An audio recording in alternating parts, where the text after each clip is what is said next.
come on. All right, now that we're live, I got to get up and do something. Of course. Start vacuuming while we're talking. Yeah. Of course. So, Mike, do you have any pictures?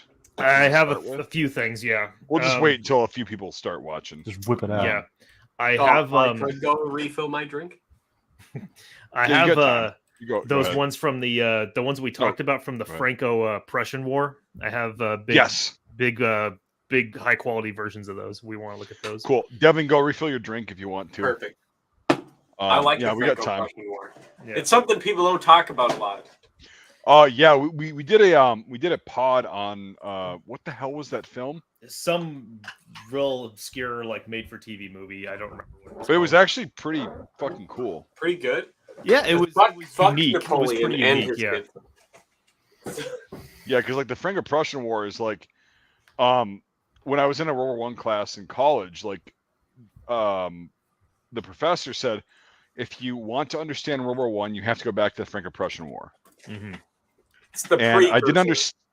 Yeah, I didn't understand it at the time, like per se, and then I went and researched it. And I'm like, oh, Germany and France. That's why that shit without kicked the off. Franco-Prussian War, there isn't really a Germany. Right, exactly, and Germany decides to ally with Austro-Hungary immediately. Like and no fucking vote. These can't pick a side in any fucking conflict. Well, no, but like Germany, like, Wilhelm, like he just said, yeah, we're with you. No vote, no nothing in parliament, nothing. And it was like, okay, I guess Germany's on that side. But then they're like, all right, we got, because France was, oh God, the beginning of World War I is such a colossal goat fuck. That like, it's insane. The politics behind World War I are so. Well, okay, so Austro-Hungary declares war on Serbia, right? Russia goes, well, Serbia is our little brother. Bam.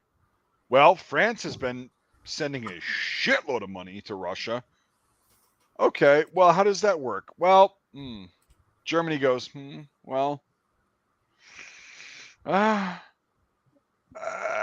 we're going to side with our little cousin here, Austria-Hungary, right? And then it's like, oh, since France has been sending Russia a shitload of cash, they're the enemy.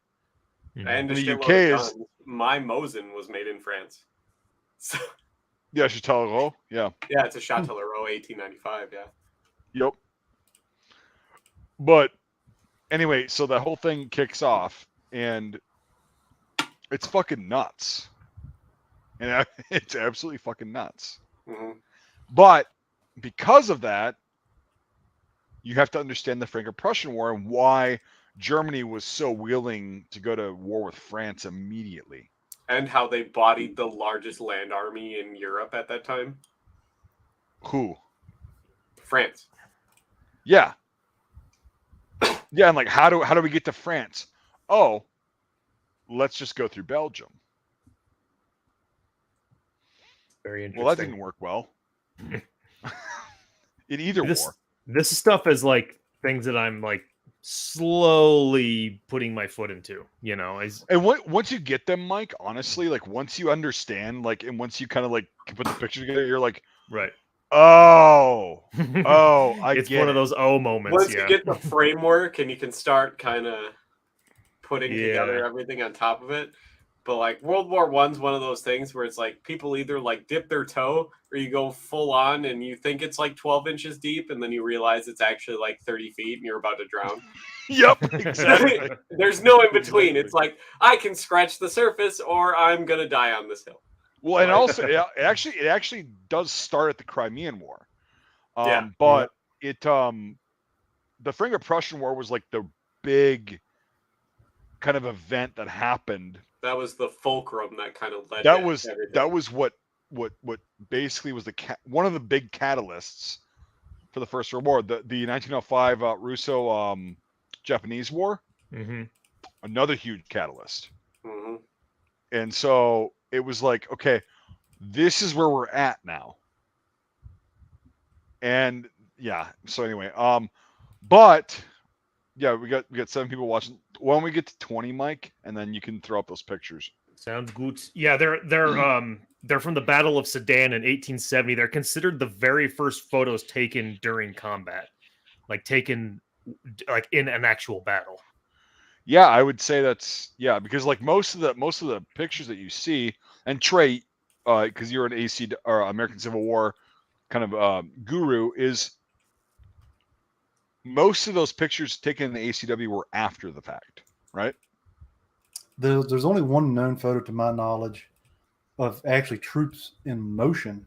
Like most of them are staged. Like, all right, form the companies up, sign them out, make them look like they're doing something. They're all staged. But there's only one photo, and I think it's in Frederick, Maryland. It's on the second or third story of a hotel looking down on Confederate troops going north to Gettysburg. And it's the only known photo. Can you possibly find that so we can analyze that later? Yeah, let me send it to you if I can find it. Now, was that also because like there's camera technology at the time was like you had to sit still for a long time because the the shutter speed and everything was so slow? There was not a lot of Southern photographers. They were all from like New York or whatnot. There was one, can't remember his name right now, but he made, I'd say 80 to 90% of the photos during the war. He might have been paid by the government to take the photos, but he just took after the fact, the war moving, he'd go to like a few days or weeks after the battles, and that's why you see all these bodies lined up, is they were getting ready for the burial details. That's why they weren't, you couldn't be out setting your tripod up, putting the blanket over and waiting for the cannon to go off. Yeah, it was all happening too fast for it to happen. I'm sure they didn't want to have all that expensive shit out there if there was going to potentially be more fighting, and all this other stuff. So it's funny, Trey. Earlier you just said, or Smitty, as he's called right there. You said that these things, photos being staged and all that. That's one thing that still to this day people don't realize when it comes to a lot of wartime photos. It through any war, it's like majority of them are staged. Oh yeah, 95%. Yeah, I was in staged photos, and that was in 2012. I was 2009. It was the same thing. It was like most of the photos that we took were like, okay, let's just do this. Let's make some propaganda, baby. And we had cameras. Yeah. The funny thing is, because as people who've listened to me on previous shites, I did this one thing where I was hired by the military to record combat training and all that, and it was so funny. Like you could tell the soldiers knew when they were on camera because they'd just be doing their thing. But once the camera got them, then they'd be like they'd strike a pose or something like that. It'd be like little plastic GI Joes like walking in one hand like. Yeah, like you could. Sometimes they would if you're sweeping across. Sometimes they would go or something like that, And about the one guy that shit down the side of his tank and everything on camera. Yeah, the diarrhea waterfall off the striker. Yeah, that was fun. That was totally candid. He has no idea to this day that we caught him doing that. You got to find that guy and be like, I saw your diarrhea waterfall. Yeah, if you don't want this leaked, you better send me $10,000. It's not about the money. It's about my PayPal is. This is the funding for Plastic Apocalypse 2. That's right. Yeah, this is gonna end up on YouTube, man, and it's not gonna be private. Yeah. Yes, I'll send you that picture if you want to send it to Michael. Yeah. Yeah. Well, we'll do it in a bit. Let's just get 20 people watching, and then we're gonna start the photo analysis. And it's fun. So Trey, if you didn't notice, there's photos that will show that some of us will not know what the fuck is going on. Yeah, we gotta it's like doing forensic almost. Yeah, and so it doesn't matter. It's we just analyze the details because people generally look at pictures, historical photographs in general, and they'll just look at the obvious. Yeah, that's how most of the I'd say hardcore guys in the Civil War hobby, at least prior to the internet, would research their impression. They would go out and find those staged photos of the corpses and whatnot. And I'm not a photographer, and I'm not very versed on cameras or whatnot. But for whatever reason, those cameras back then, they weren't in color. But damn, they were very, very detailed. I mean, you could get a little microscope and look on some of the photos. You can see what state buttons they were. You could tell. Yeah, well, that's the thing is people think that photography was blurry and shit before like modern. No, it was not. It was just you had to be in the right place, and you got the exposure and everything right. Stuff turned out well. Yeah. Yeah, you can go very to NARA. crisp. You can go to NARA right now and just have a field day. You can type in Petersburg and then narrow it down to like 61 to 65, and just all this crap will pop up. It's wild what you can find, what you can see. Well, when it comes to it's stuff literally like that, what you're. Sorry, go ahead. No, I was gonna say if you get your hands on like photo negatives, then you can really go into detail, get them like redeveloped. You know, like because then you're not looking at 100-year-old prints. Yeah. You're looking at like a new print from an original negative, and it's like then you can really get into detail when it comes to some of those things. Yeah, and the thing is like so a lot of AC or American Civil War photographs through nowadays are they're very clear. They're very crisp, and it's just a matter of enhancing that. And because a lot of them are very small. When they were developed, they were very small, and it's like whatever. But like it's literally the way I view it, and I think about it is, it's literally you looking at that image, and then a black and white film was taken of that image, and so as clear as day as like you and I or Devin or Mike would look at it, it's crystal clear. And it's same with World War One. It's people think World War One is just like this out of this world, like it's so far back. It's not really. It's 105 years out. But like the images that you get from good photography are so crisp, you can pick out those details. Like, okay, what's on their buttons? Yep. What are they wearing? What are they doing? What regiment were they from? And you can actually do that. And yeah, it's a big fallacy that I've noticed with a lot of people that view like old photography as just it's rudimentary, it's shit, it's not digital. Well, no. Go to the National Archive. They don't obviously have all the photos on there because it's a national fucking archive. But if you go to their website and just like start looking up stuff, you can go to World War II, World War I, Civil War, and you can go all the way back. But from what I've seen, the more common a camera has gotten, like the quality has gone down. It's more readily available to everybody, so it's harder. Well, and people don't also they're so yeah. I would agree with you in the aspect of people are not generally photographers. They don't. Yeah. They think they are. Like that's a big thing. And photographer. A good photographer, even back then, or no, especially back then, rather, is going to get that shot. Just and they're going to get it crystal fucking clear. Yep. Whereas nowadays you got a phone. It's like. Well, the phones nowadays and stuff too, like modern, like digital cameras, really started this. You're limited by the pixels. Yeah. That's what I meant. Yeah. Yeah. Like you zoom in. A max limitation on your camera.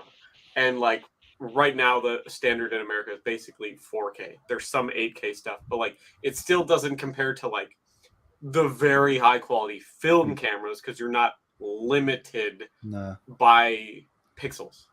That's what I meant, like as far as the quality of not. I got you. Don't worry. Yeah. Not like oh look, I'm taking a picture of the wall. And I'm talking about like the clarity, like to be able, like if I take a picture and zoom in, the pixels just go to shit. But like I said, most Civil War photos, you go in like if you want to go to nara.org, click in, type in whatever you want, type in just Civil War, just click a photo and just zoom in. I mean, you could read for the most part, like if it's a city setting, you can see advertisements on the wall and you can read them.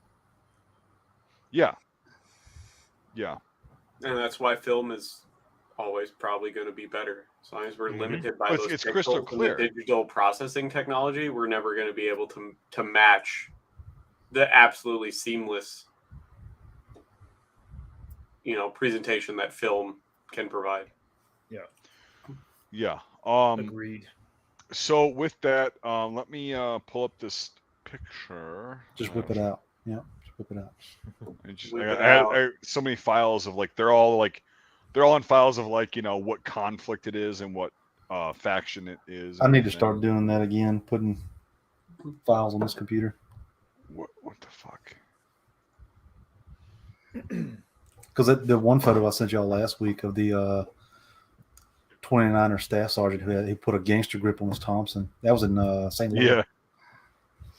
Yeah. Did I save it to this fucking? I think I don't know if it's proven or not, but there's a photo of like in a they say it's in a the vault, like a cemetery vault, like the ones above ground. I can't remember the name of them, but they've set up like an OP, kind of, but it's a small. It's like for one person. Oh, okay. Yeah. But they've set up like an OP, like for a switchboard, and there's a guy with his M1. They believe he's a 29er, but I'm not sure. But he's taken his 28 pack and cut the pack off and just kept the suspenders. That was kind of cool. Hold on, I'm trying to. Oh, there we go. Okay. Come on, Boomer. No, I saved it while I had the shit open.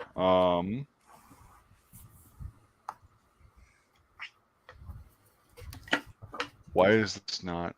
Okay, so window. There we go. All right, so this is the picture that Trey sent. Okay.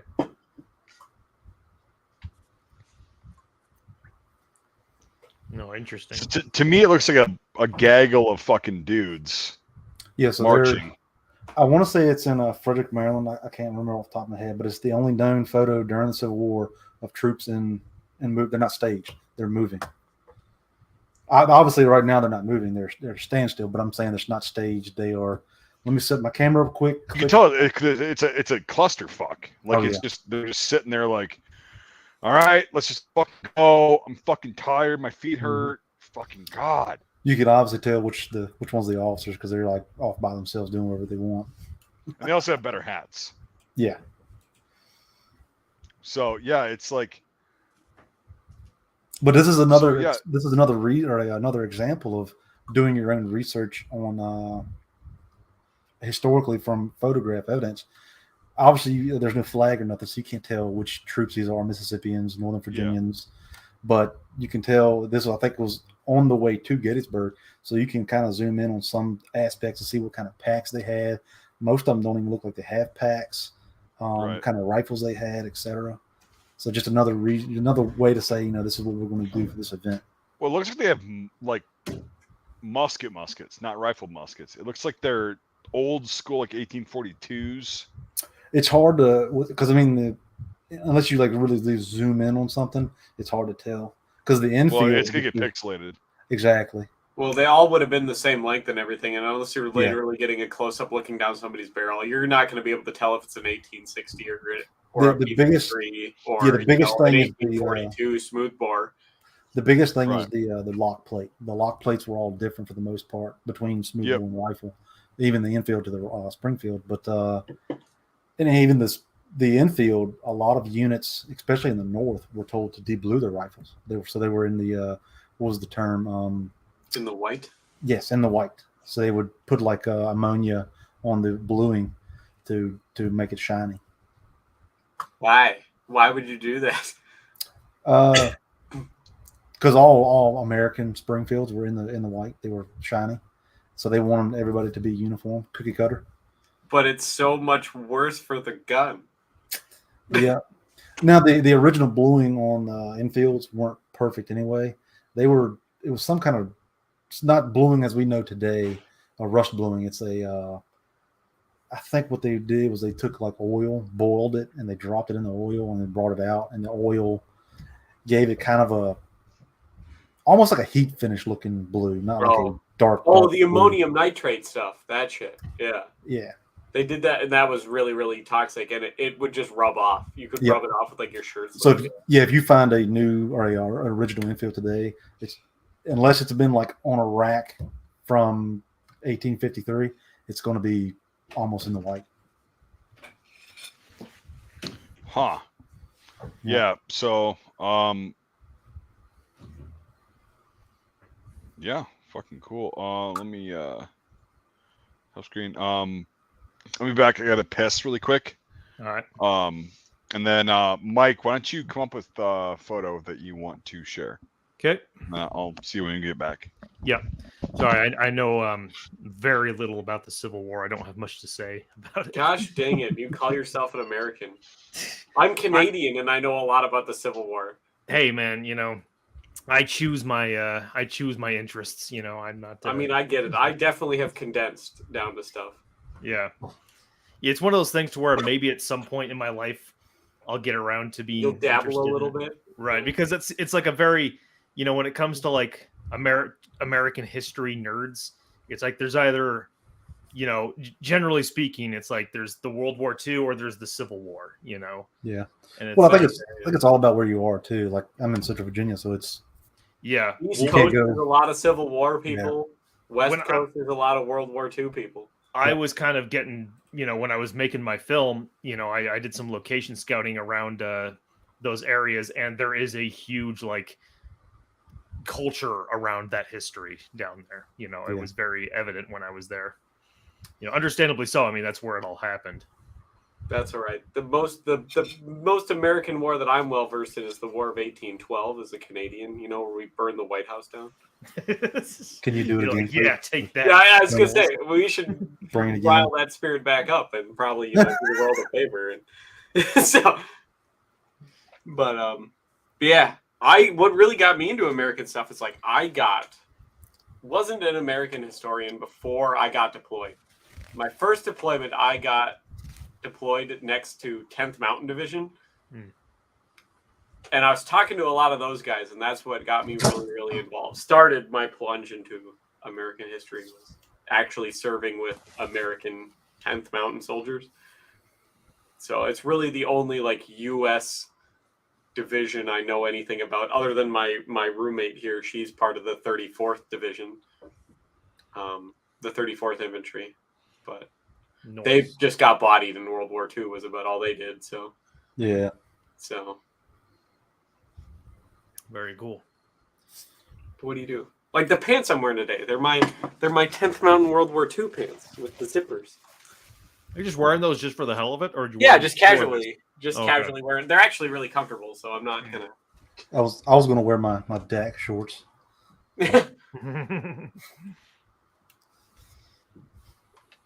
But I like these pants a lot, so I wear them quite often. I got like 3 or 4 pairs of them.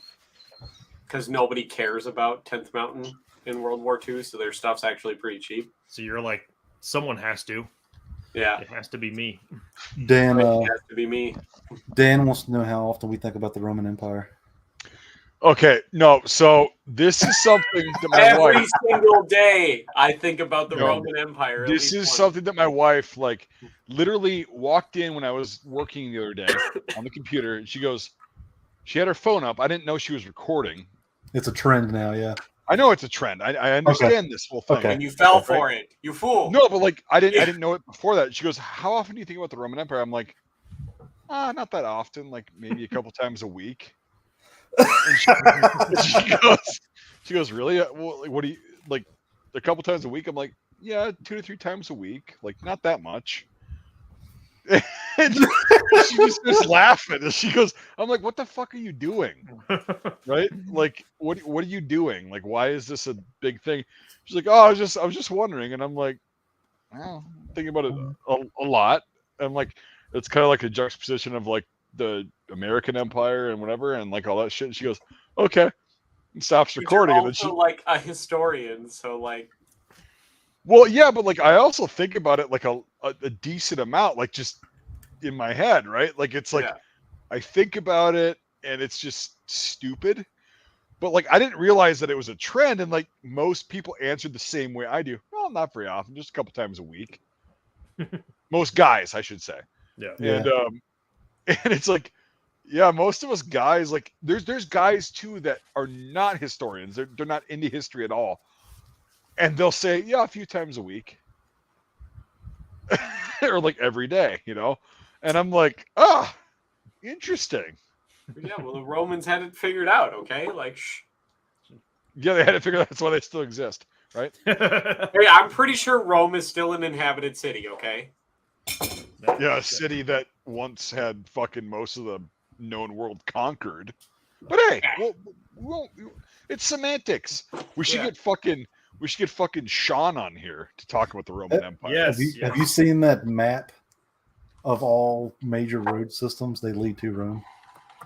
I've seen Rome. I've seen what all they major roads lead to did. Rome.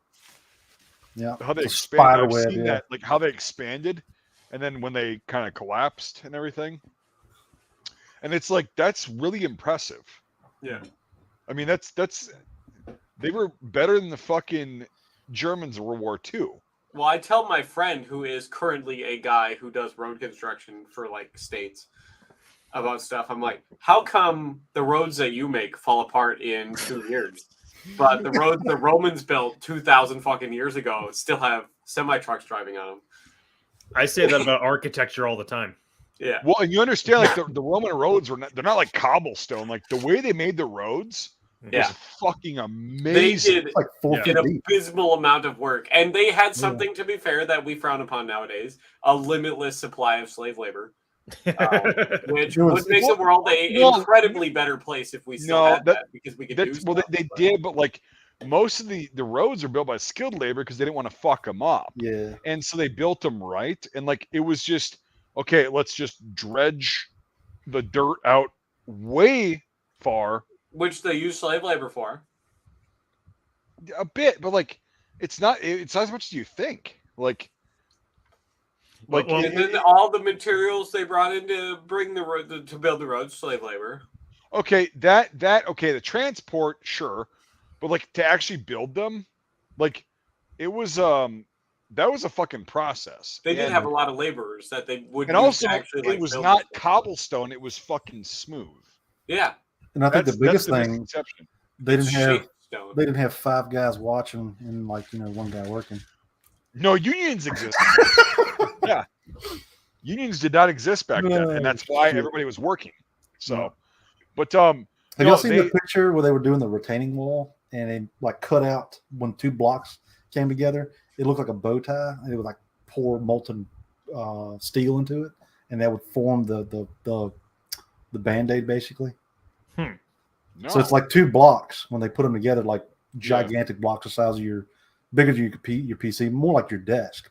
They would put them on the side of the road as a retaining wall or just a guardrail type deal, and they would chisel out like a bow tie in between the 2 stones, and then they had like a cart that just had molten steel, like they were pumping air to keep it going and whatnot. There's a cartoon of it somewhere, like a picture for a kid's book. And they've just taken they've got like Roman Empire looking welding equipment on, like a face shield and like leather everywhere. And they're just pouring the molten metal into that cavity, and it creates like a flush Band-Aid to hold the rocks together. Yeah, they had like specific angles of the roadway for drainage, and they were like the aqueducts, dude. The aqueducts. Yeah. Like those are still standing. Yeah. They still bring water to some cities. Yeah. So like.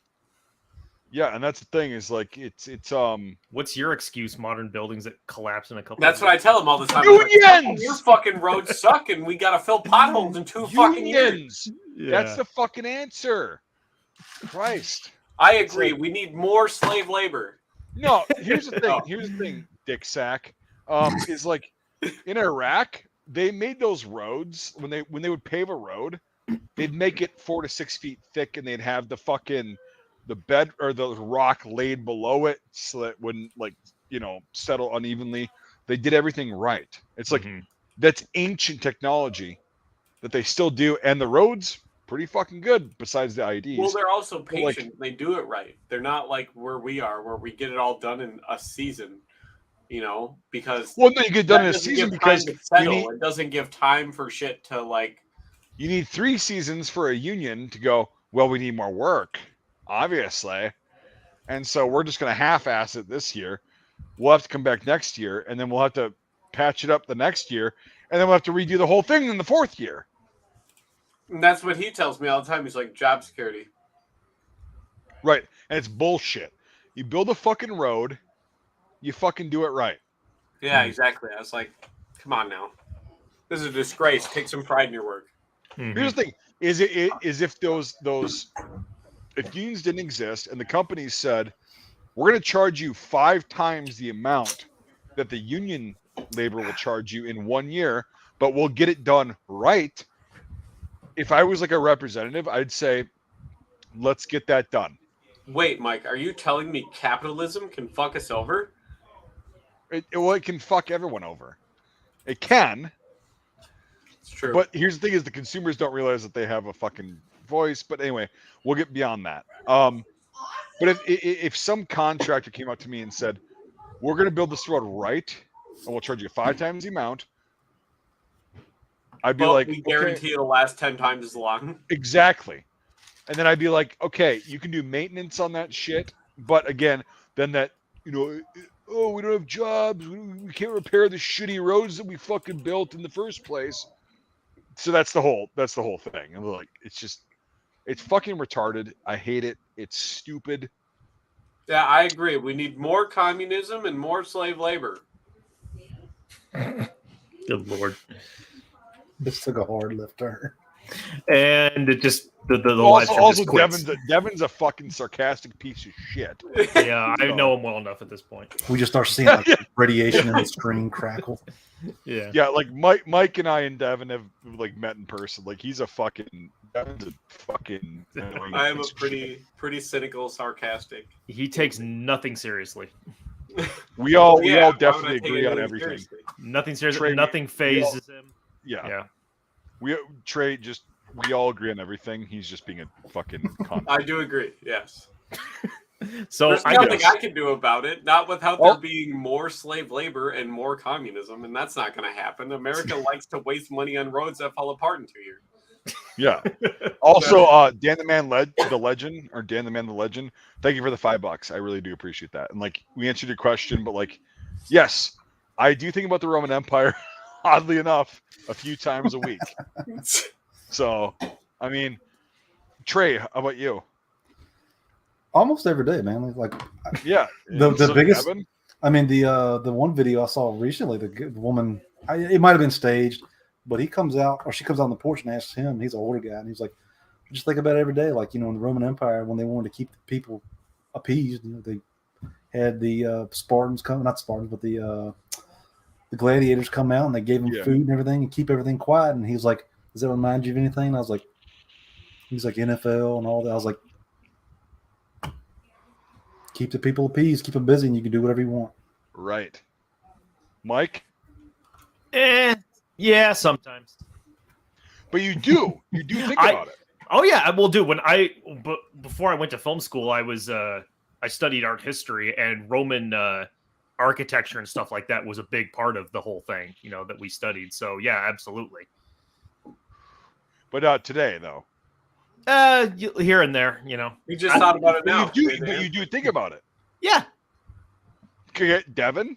I think honestly, about it don't be a sarcastic piece of shit. No. Honestly, I think about it almost every day. But I'm also like, a lot of stuff that I'm like subscribed to on social media and stuff like that is like Roman architecture history, stuff like that. Things like that. Like I have like a bunch of different things that like every day something comes up in my feed about Rome because I like ancient Rome. Okay, so there was a period not recently where I got really into Pompeii and Herculaneum and Mount Vesuvius and all that, and so yeah, that counts. Yeah, so like I have so much stuff in my feed that like I see it, it's like, oh yeah. So like every day, literally, there's probably at some point every day where I see something where I think about this trend I don't actually mind because it's like wives and girlfriends asking their significant other, how often do you think about the Roman Empire? And like all of them are like, not that often, but like a couple times a week, and it's like, why? But my post to the other stuff is like, well, why don't we think about other empires? And it's because it wasn't as widespread and it wasn't as documented. Not as much as existed to today.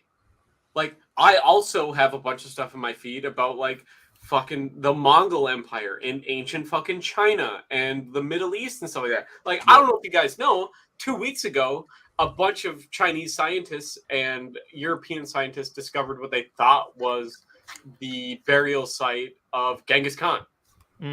It's literally a couple weeks ago. It's pronounced China. Genghis, whatever. China. Yeah. Well, like, China. But, like, that was something that was in my feed, and I actually read a ton of different articles about it because I don't really believe one source on anything. So like I did a lot of digging for a few hours about like, did they seriously just find, Genghis Khan's fucking burial site that they've been looking for thousands of fucking years? I wonder how they would know. All the stuff leads to the fact that this is actually his burial site. I wonder how they would know that. So I don't know how, but he was buried beneath a fucking riverbed, but like the amount of like slaves and horses and like the amount of treasure and stuff that were there like indicate that it is actually his tomb. New things, from long and long ago still pop up, discovered. My girlfriend just told me today that a new Van Gogh painting emerged, and I was like, I got to see this, and it was like, yeah, just someone found a Van Gogh painting that was lost to history, and now it's rediscovered. But like the only reason there's so much Roman stuff and why so many people think about Rome is because there is the most documentation about it. Mm-hmm. Because it was one of the most widespread empires. It was one of the most technologically advanced empires. Like there's facts that explain. It's not just a bunch of dudes like, wooing over speculating specific empire or anything. It's because it's literally in every facet of modern society. From like writing to how governments are structured to how stuff is done in a day-to-day basis. So we're Romans? We're Roman? In Rome, and we have documents about that. Like the baker's dozen, like tons of shit like that. Like stuff that we use every single day. Modern day measurements and crap come from Rome. Like they like the pound is LB, right? It's LB. Libra. They set a rigid structure to society.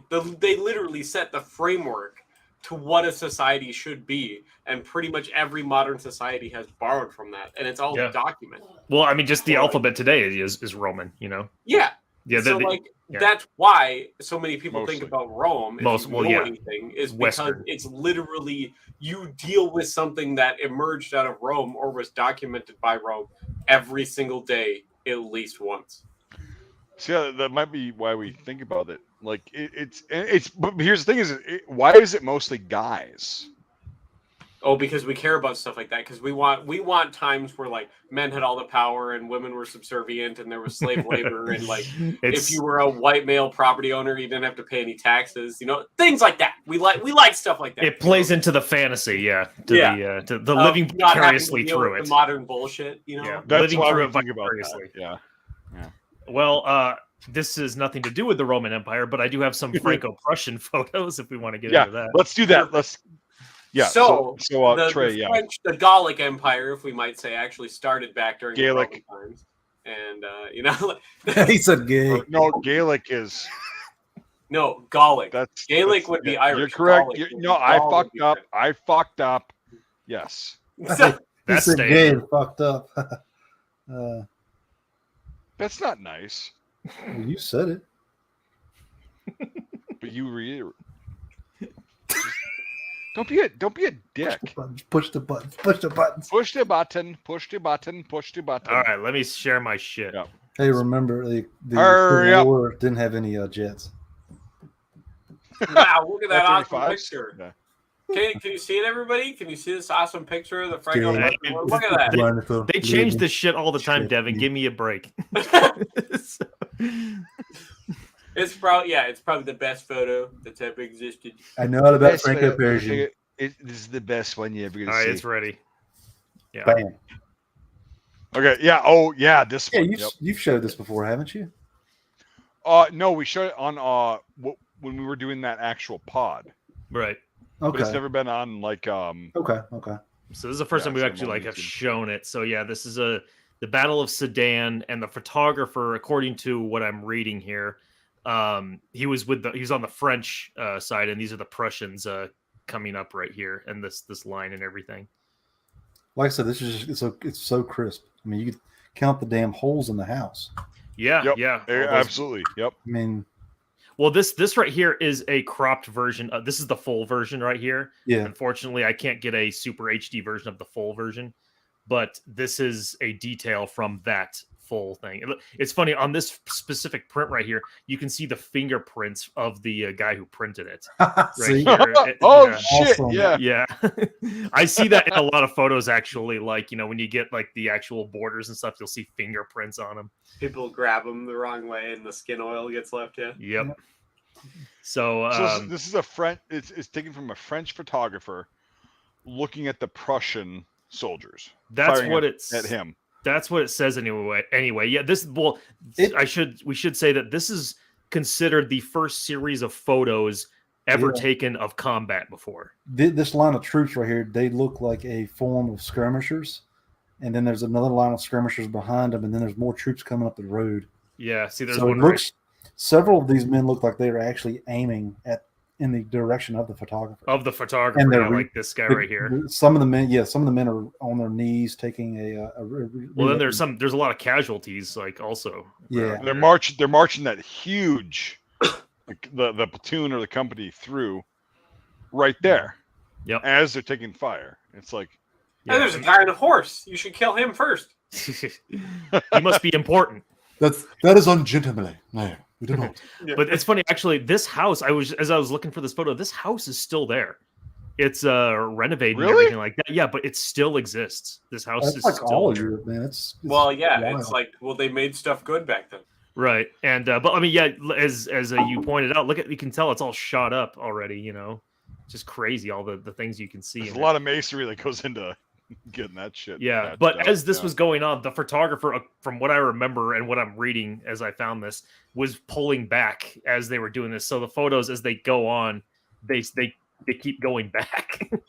They're getting closer. He's like, God damn, it takes me forever to set this thing up. Right? He's getting closer. He's like, hold on, man, give me a break. And there's shit hitting the fucking house that he's in. Yeah. Like, oh! Yeah. So there's that house right there that was on the previous photo. There's that house, and you can see these guys are getting closer. They're dragging wounded people. So where was the last picture taken from? Maybe the center of the road. Yeah, probably. Maybe that house. I think this one. This photo looks like this was taken over here because you can really see this side of the house right here. Maybe inside the top story of that house. Maybe. Yeah. Probably. I think maybe way over here. I think maybe somewhere over here, maybe on the side of that house. But yeah, you can really see like. So I can't tell. Like, can you tell anything about these guys? Like what they are right here? Anything stand out? Well, that looks. They look like they're looking at the camera. Like what the fuck? Looks like they have pickle hobble on. So are these Prussians right here? They look like it to me, but I'm not an expert on the Franco-Prussian War. But it doesn't look like Prussians. Because the French were also wearing kepis. The big fucker. That looks more French than it looks. So look at these two guys here in the middle, the top right. These two. See the spike or whatever on top of their helmet? Like it looks. But the French also had a common thing for a lot of people actually in Europe. So. Okay. Yeah. Going back to like the 1850s, that's kind of when that started becoming a big thing, and it was mostly for like cavalry troops. That's like a white gator. Like that. But like a lot of the infantry guys are wearing what looks to be kepis. Yeah, they look like the round cap. This guy's aiming right here. Look, he's shooting. Yeah. Look, there's his muzzle flash. Yeah. No, is it? Yeah, that's the smoke from his rifle. Yep, yeah, black powder. Bam. Yeah. Yep. Because they had the needle gewehr, right? Yeah, the fucking the Gra. Yeah. They supposedly didn't have great range, but it was you could fire like 10 rounds a minute. He snapped this photo right as this guy was shooting his rifle. So the guy's shooting... another thing that kind of gives away that these guys are probably French is the fact that they have the white gators. Yeah, the one to the right there, you could definitely tell he has a white gator on. Yeah, so the white gators were part of the French that right uniform. there. That right. Oh yeah. Because at this point they would have been wearing the dark blue tunic, the red pants, and the white gators. So the iron blue, as they called it. So I don't agree with you that like the guy's firing. So how do you? Well, look at his position. The powder trail. Look at his position. No, it looks like he's like doubling over. No, he looks like he's in a taking a knee. Position shooting, and that's he's taking a knee. There's his arm. He's holding up his rifle. He's aiming. There's his hand, his arm right there. This is the rifle right here. Bam! There's the muzzle flash. The smoke trail, yeah. The like unburned powder. Yeah, I don't agree with that. I think okay, so stay right here. I think his head is in front and he's like doubled over, and like that's not his fucking rifle up there. Yeah. No, his face. I think the guy's there, doubled looking over. down the sight of his rifle with his helmet on. Yeah, see his knee, his leg. It's a perfect kneeling position.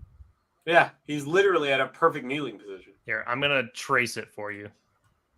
So, yeah, please do. What I'm talking about. Here, let me zoom out because while I'm doing this.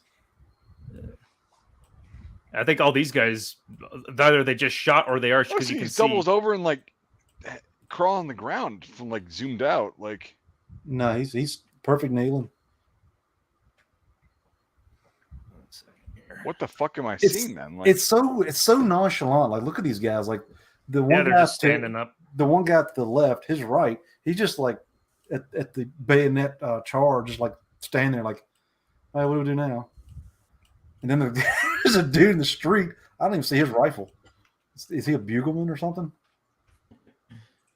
No idea. The one on the far left. I don't even see a rifle in his hand. This guy right here. Yeah. Yeah, I He's don't just know. hanging out. He's got a rifle. Yeah. This guy's carrying something. Right Road here. guards, post. So, yeah. And then there's two guys taking a nap to the left. Jesus. The dirt nap, as they call it. The forever dirt nap. Yep. I look at that bayonet. When men were men and not, Well, you got to be able to stab further than the guy on his horse with the sword can reach it. Like I was telling Mike, I said the infield with its bayonet is a perfect social distancing stick, 6 feet exactly.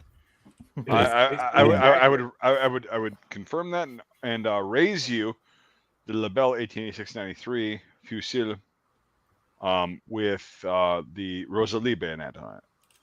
That's 52 inches plus 24. It's a lot. Okay, so I got the here. I'm gonna share this again. Yeah, no worries. To me, it looks really different. It's like the Rorschach test, right? Yeah, you just whatever. But like, if you could explain it to me and show it to me, like, so I outlined it in red. His position. There you go. Yeah, right there. Yeah. Yeah. Oh fuck.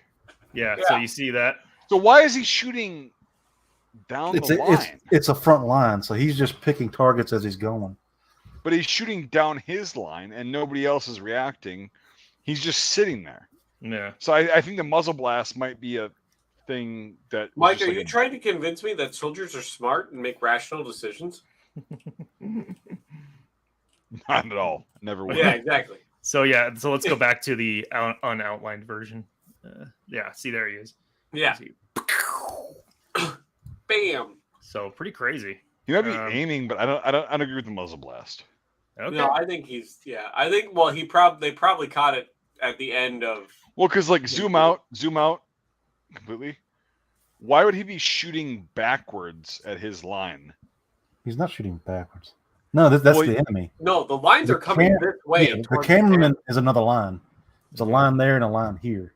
The cameraman is in part of the. But why is everybody else relaxed and just like sitting there? That's what I'm saying. It's so that's nonchalant. The second line. The first line is probably right where the guy is. Yeah, because remember there was two. Well, no, that one company's still way the fuck back there. See it? That's what I mean. But that could be a reserve company. Well, then, okay. So if we go back to the first one, these guys right here might be these guys right here. Yeah. Yeah. Because you don't see them way the hell out here. You just see like casualties. I think Mike's right. I think this is the second line, and those are just a bunch of guys in reserve in the back. There's guys way back. The first line is probably right where the camera is, or a little behind the camera. Well, if he's retreating with the French, like I said, that might be the first line right here in the front. The second line is the line in the far right, and that reserve company is in the. But why would he be aiming completely parallel, or what is it? He's not. He's aiming towards the cameraman. He's going, bam! The bullet's coming. Because he's probably in another. He's probably in another house, and they're using the corner of the house as protection, and he's firing at that other corner, maybe. But it isn't like. Well, why isn't anybody else? It's two lines. Yeah, it's because soldiers are dumb and they don't make rational decisions, Mike. That's why we look at these photos. That's why I just don't think he's firing. Like I think maybe he's at best pulling security. Yeah, he's definitely aimed, but I don't think he's firing. I don't think he would be firing, and that it might just be a glitch on the fucking developing or whatever. Well, there are some weird exposure issues. Like you can still see a remnant of the guys in the previous photo that was taken before this in this bit of film right here that was caught in this one. For sure, absolutely. Like you can see the ghost walking down the fucking trail. Well, like no, I just don't think like the guy that we were just analyzing. Like I don't think he was like shooting at something. Okay. I think he was just kind of. I actually think he's like literally laying there and going. Oh, look at the ladder in the house. Yeah. Oh yeah. The step ladder. Yep. Someone can get up in there. Get out fast. But it's backwards. What the fuck? Oh no, I know what they were doing. I think it's where the cameraman was. No. But like I know what they were doing. So like you don't just like go up and over. You go up and then backwards, which is a fucking stupid way to do it. But like that's probably. I mean, really, like that's probably the way they did it. Yeah. And so there's one more. Unfortunately, I couldn't get a great version of the final photo, but the main difference is that because you see these guys right here, there's like nothing here. In the final photo, which is this one, you can see more people are lying down. And he's gone back even a bit farther. If you go to the top right in the middle, there's a bunch of guys aiming. You're right there where your mouth is. Yeah. Oh shit. Four of those guys are aiming. Yeah. Yeah, those guys are aiming. Yes, for sure. Photographer's going to get shot. No, he's not. He's way far away from that. That's perpendicular to him. But yeah, it's still like they're shooting at an angle. It looks like to the cameraman, like they're shooting across this direction. Yeah, like they're shooting across the road. Mm-hmm. It's scary so the though. Like must have gone up and gotten across the road, and then they were starting to shoot at them. Yeah. It's scary though because like you see previous photos like nothing's here, but then like in the next photo like there's dead people. Oh, of course, yeah. Yeah, it's like shit. I mean, and not to be somebody that can read French or anything, but those are French people. You think so? I mean, based on what the caption says, I know we're not supposed to read it, but oh no, please, dude, like down here. Down here, if you Devin, read this. What does this say? So that says the Battalion of Sedan in combat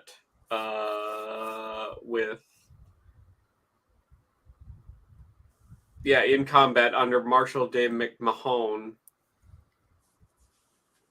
taking fire September 1st, 1870. Interesting.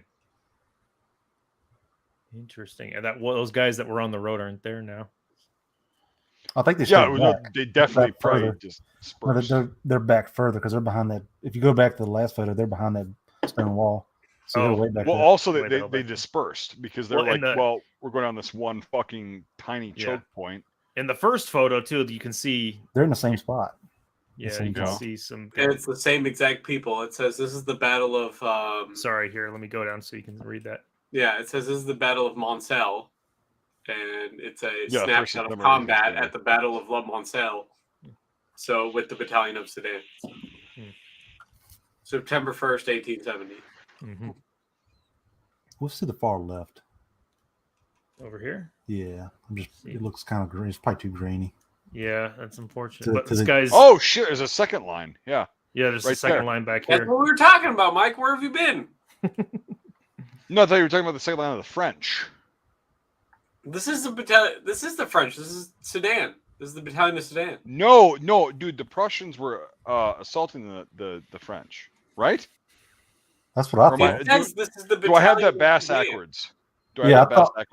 So the cameraman, is he on the French or Persian side? The cameraman, according to what I was reading, is French. So is he on the French side, and those are the Persians? I think that's what I thought. I don't think the battle is. I think he's off to the side of the battle. It's happening at like a 45-degree angle down to like the bottom left corner. Okay, so more like these guys might be aiming this direction. I think he's off to the side, and he's a French photographer taking pictures of the French because it says it's the Battalion of Sedan. And it's in French, so it would make sense it's a French photographer taking a picture of the So why is there an entire fucking company being marched down while they're in combat, marched on the road? That's how they deployed. They lost the war due to basically incompetence. Well, it's how they deployed. I mean, it's a Civil War tactic. You have all the skirmishers coming up, and then that company could deploy left or right. So are they coming up, or are they coming? Are they going? They're coming down. I think they're coming up towards the lines, but I think this is clearly a French photographer taking, based on the caption, French photographer off to the side of the battle taking a picture of the French troops. Okay. This is so fucked up. Like this is. I mean, what the? I mean, the French lost, so basically. No, I know that, but like. So I mean, like hindsight's 20/20. But like the tactics at the time were just so interesting. Just people standing straight up. Yeah, got absolutely bodied by Prussia. Bodied. Well, yeah, they had a better rifle though too. They had the needle gewehr, correct? What were the French using? They're still using the Gras. The Germans the Prussians were using the Mauser 18. It was the Mauser didn't come out till 1871. This would still be the Dreise. Yeah, the Dreise needle gewehr. The Dreise, yep. Yeah. Which is so the French actually had the better rifle, to be honest.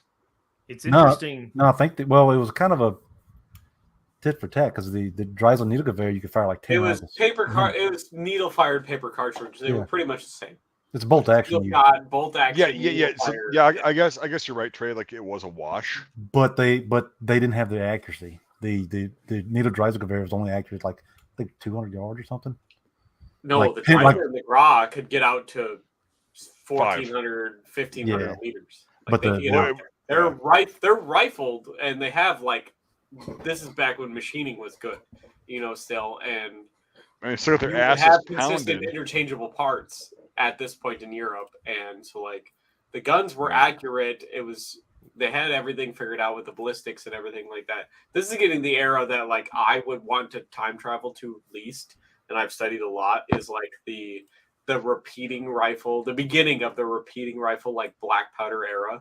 That would be the shittiest era to participate in a war, because it's like people are just starting to figure stuff out, but you still have these massive bore calibers and heavy grain rates and everything. No, do you ever see rifles are reaching out, being able to reach out to 1,000, 1,200 fucking meters, and you can accurately hit targets, man-sized targets at 1,000 meters if you have enough people. Like that's why you still have the Napoleonic era line tactics, but you have all these guns that are capable of just rapid fire, still like Civil War or Revolutionary War, massive grain weight lead projectiles. But now you're just shooting them so much faster, and they're going so much farther, so much more accurately, and it would be absolutely terrible. You're still having the same medical injuries, the bone shattering, fucking amputations and shit like that of the Civil War, but like you're having it on such a grander fucking scale because of the progression of technology. Have you seen the gun cotton cartridge? The Austrian, yeah. The Austrians were the first people to have smokeless powder because the Lorenz rifled musket they developed to use gun cotton. Yeah, it's nitrated. It's nitrated, like Chinese finger trap around a wooden dowel that they would put in the back of a lead projectile, and you would shove this whole thing down the barrel, and it was smokeless powder. It had almost no fouling, and you had to ram it. You just dropped it. You just dropped it down the muzzle, and you could literally just boop, and then they would raise up and boom. But it was expensive to produce. That was the problem. Yep. Brett Gibbons in Gettysburg, he makes a few of them. I don't know if he sells them, but he made a few to play with. And it's pretty neat. Yeah. Well, like I like Austria-Hungary a lot. You probably can't see it, but in my closet right there is my 2 Austro-Hungarian World War I uniforms. But like Austria has done so many bullet developments, like 1905 Spitzer ammunition, pointed ammo, bone-tailed bullets come out in 1905. The Austrians are like, nah. The next year, 1906, they develop a bullet that will explode when it hits a target. Okay, yep. They put an explosive charge in their ammo that when it would hit somebody, it would literally explode. The bullet would explode. And it ended up being too expensive to produce, but... Woulda, shoulda. I have one cartridge of it somewhere of one of the Austrian 8x50mm rimmed explosive rounds.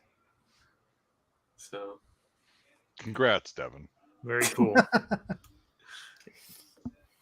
It's interesting to see some of these poses, you know, what these guys are doing. Like, what the hell's this guy doing right here? And I don't see probably falling back. He's probably been shot. It looks like he's bent backwards like this. It's pretty dramatic. You don't see any. I mean, if you get popped in the head, that's with a big bullet like that. Yeah. Well, that's what they actually told you to do if you're wounded is spread out. No, literally. Like it was like because medical technology wasn't the thing back in the day. But like what you really should do if you want to like restrict everything is obviously like try to keep the bullet wound above your heart or whatever, you know, like that. But like back in the day, that's what they told you to do. They told you to spread out as much as possible, which spread eagle actually helped kill you faster because it improved blood flow and like everything else. Wow, it's weird. You don't see any cavalry. Is that another company back? Yes, another company. Yeah. There's two of them, dude. Yeah, this one way back here. You don't see any cavalry or artillery. That's strange. It's all infantry. It might be in there, but it just might be buried in the grain of the photo. So behind the fingerprint. Well, if I had to guess where they're probably putting their artillery is up. It looks kind of like there's some stuff in front of those two houses on the hillside in the back. That's a possibility. Some stuff going on up there. If I had to guess, that would be where they would have all their guns set up. So. It's funny with all this black powder shit and all that. Like, just you can see like the clouds of smoke in the area and everything. That's fluttering around it, in the atmosphere of it all. I don't know about this era, but I know the Civil War era, they really frowned upon shooting above friendlies' heads, just because ammunition and weapons and whatnot were so unreliable. It's kind of demoralizing, when you hit your own men and they turn to pink mist. Little blue on blue. Huh. That's a double entendre for Union. So these guys, that we're out here now. You move over here. Moving the wounded off the field, it looks like.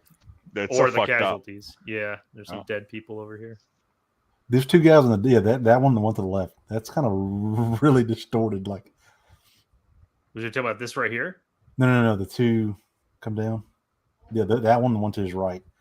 Yeah. I don't know what they're doing. Like, It's probably because they were moving quickly when the photo was taken and got screwed up in the exposure. Those old school cameras. So yeah, those are the first apparently the first photos taken in combat of the battalion of Sedan during the Battle of La Moncel, 1st of September 1870. Yeah. Wow. Pretty crazy. Thank you, Brian, for bringing that to my attention. Yeah, that was a good fucking pod. Mm-hmm.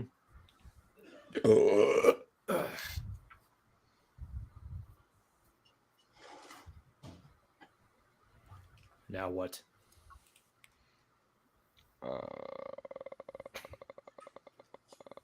You got one? Hold on. Okay.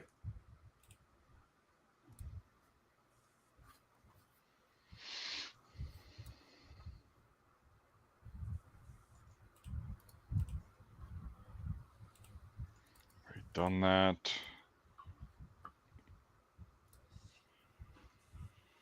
Done that. I got some World War I stuff from courtesy of our friend James, because I'm doing another painting for him soon. All right, let's do it. All right, you want to do it right now? Yeah. Okay. Load us up. All right. Well, it's going to be stuff that like I don't know about, so you guys are going to have to like. Yeah, but that's the whole point of this. And pinpoint like what's going on. Yeah. So okay, let me get this going here. It's going to be random too. I'm not going to like try and explain what it is or anything. I'll try and look up. That's perfect. Yeah. Don't worry, we'll take care of it for you. Okay.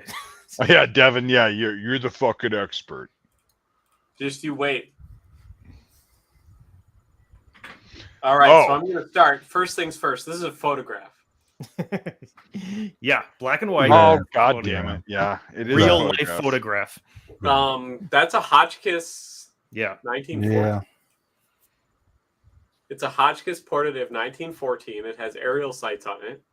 Mm-hmm. They're not even using the sights because the rear sight's like below his chin. He's just using tracers.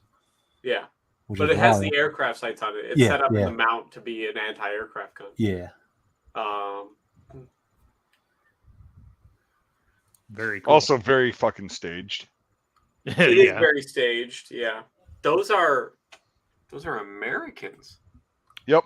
This is going to be American stuff. Yeah. Yeah, those are Americans. So they've got the 1917 cut on there, or the 1912/17 cut on their tunics, and they can be British or American helmets. They were issued both. Yep. But very, very neat. So yeah, part of this next project I'm going to be working. What time on, was it? What's up, Trey? That's his watch. I was like, "What time is this?" What time? Zoom 1917 to 1918, probably. This is definitely 1918. That would have been wild. Like zoom in, it's like, oh, it's 3:30 in the afternoon. This is definitely 18, but like, yeah. So let's see what else I got in this one. Okay, moving through wire. Not much detail in this. What ammo is that? They're carrying 17 rifles. Yep. Service rifles. I'm assuming those are ammo crates, the wooden crates. Yes. Yep. Interesting. And What is that? Is it a litter? No, it's not. It's a fucking or a tripod. Something for a fucking machine gun. It looks like. I actually don't know what tripod it's probably that is. Part of a tripod or something like that. Yeah. Well, yeah, they got 1917s. Those guys got a bunch of water cans for machine guns. Was it water? That's okay. Yeah. No, well, they're water cans, but also they could be also the wooden crates for just regular ammo and bandoliers. They could be they would have if they were carrying it just one on each side. Yeah. Yep. It's cool to see the wire. That's if we're gonna talk, because the wire wasn't just like you see at a farm nowadays. It was strung to be just shit. But that's what I'm saying. Like I think every World War I movie, like the wire is always just like some straight cut. Yep. Yeah. It is kind of interesting though to see. It's not something that a lot of people notice, but the fact that they're just walking through it, and the fact that at this point in the war, by the time the Americans got there, that the curly Q iron rods were kind of the standard. So like seeing the fact that these are just literally wooden posts. Yeah, I usually see wooden posts both World War I and World War II.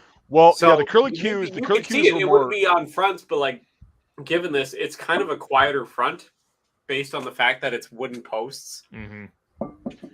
It's probably more south, but because the curly Qs were like more hasty and they would because they had this like big corkscrew thing on them too, so you could just screw them into the ground. So you didn't have to sit out there and bang on them with a hammer like you would these wooden posts, which would obviously attract the attention of your opposing line, and you would receive this fire. Shit right here has been here for years. Yeah. So, but it's just it's always interesting to see combat photos of barbed wire with the wooden posts and stuff like that, because you could always assume it's going to be a quieter line or it's more of a rear line or something like that. Mm-hmm. Because the front line posts pretty much it was a German invention actually, the iron rods with like the corkscrew and then the curly Qs to hang the wire. Because pickets, screw it into the ground. I want to get pissed. Cool. I'll be back. Okay. Yeah, keep going.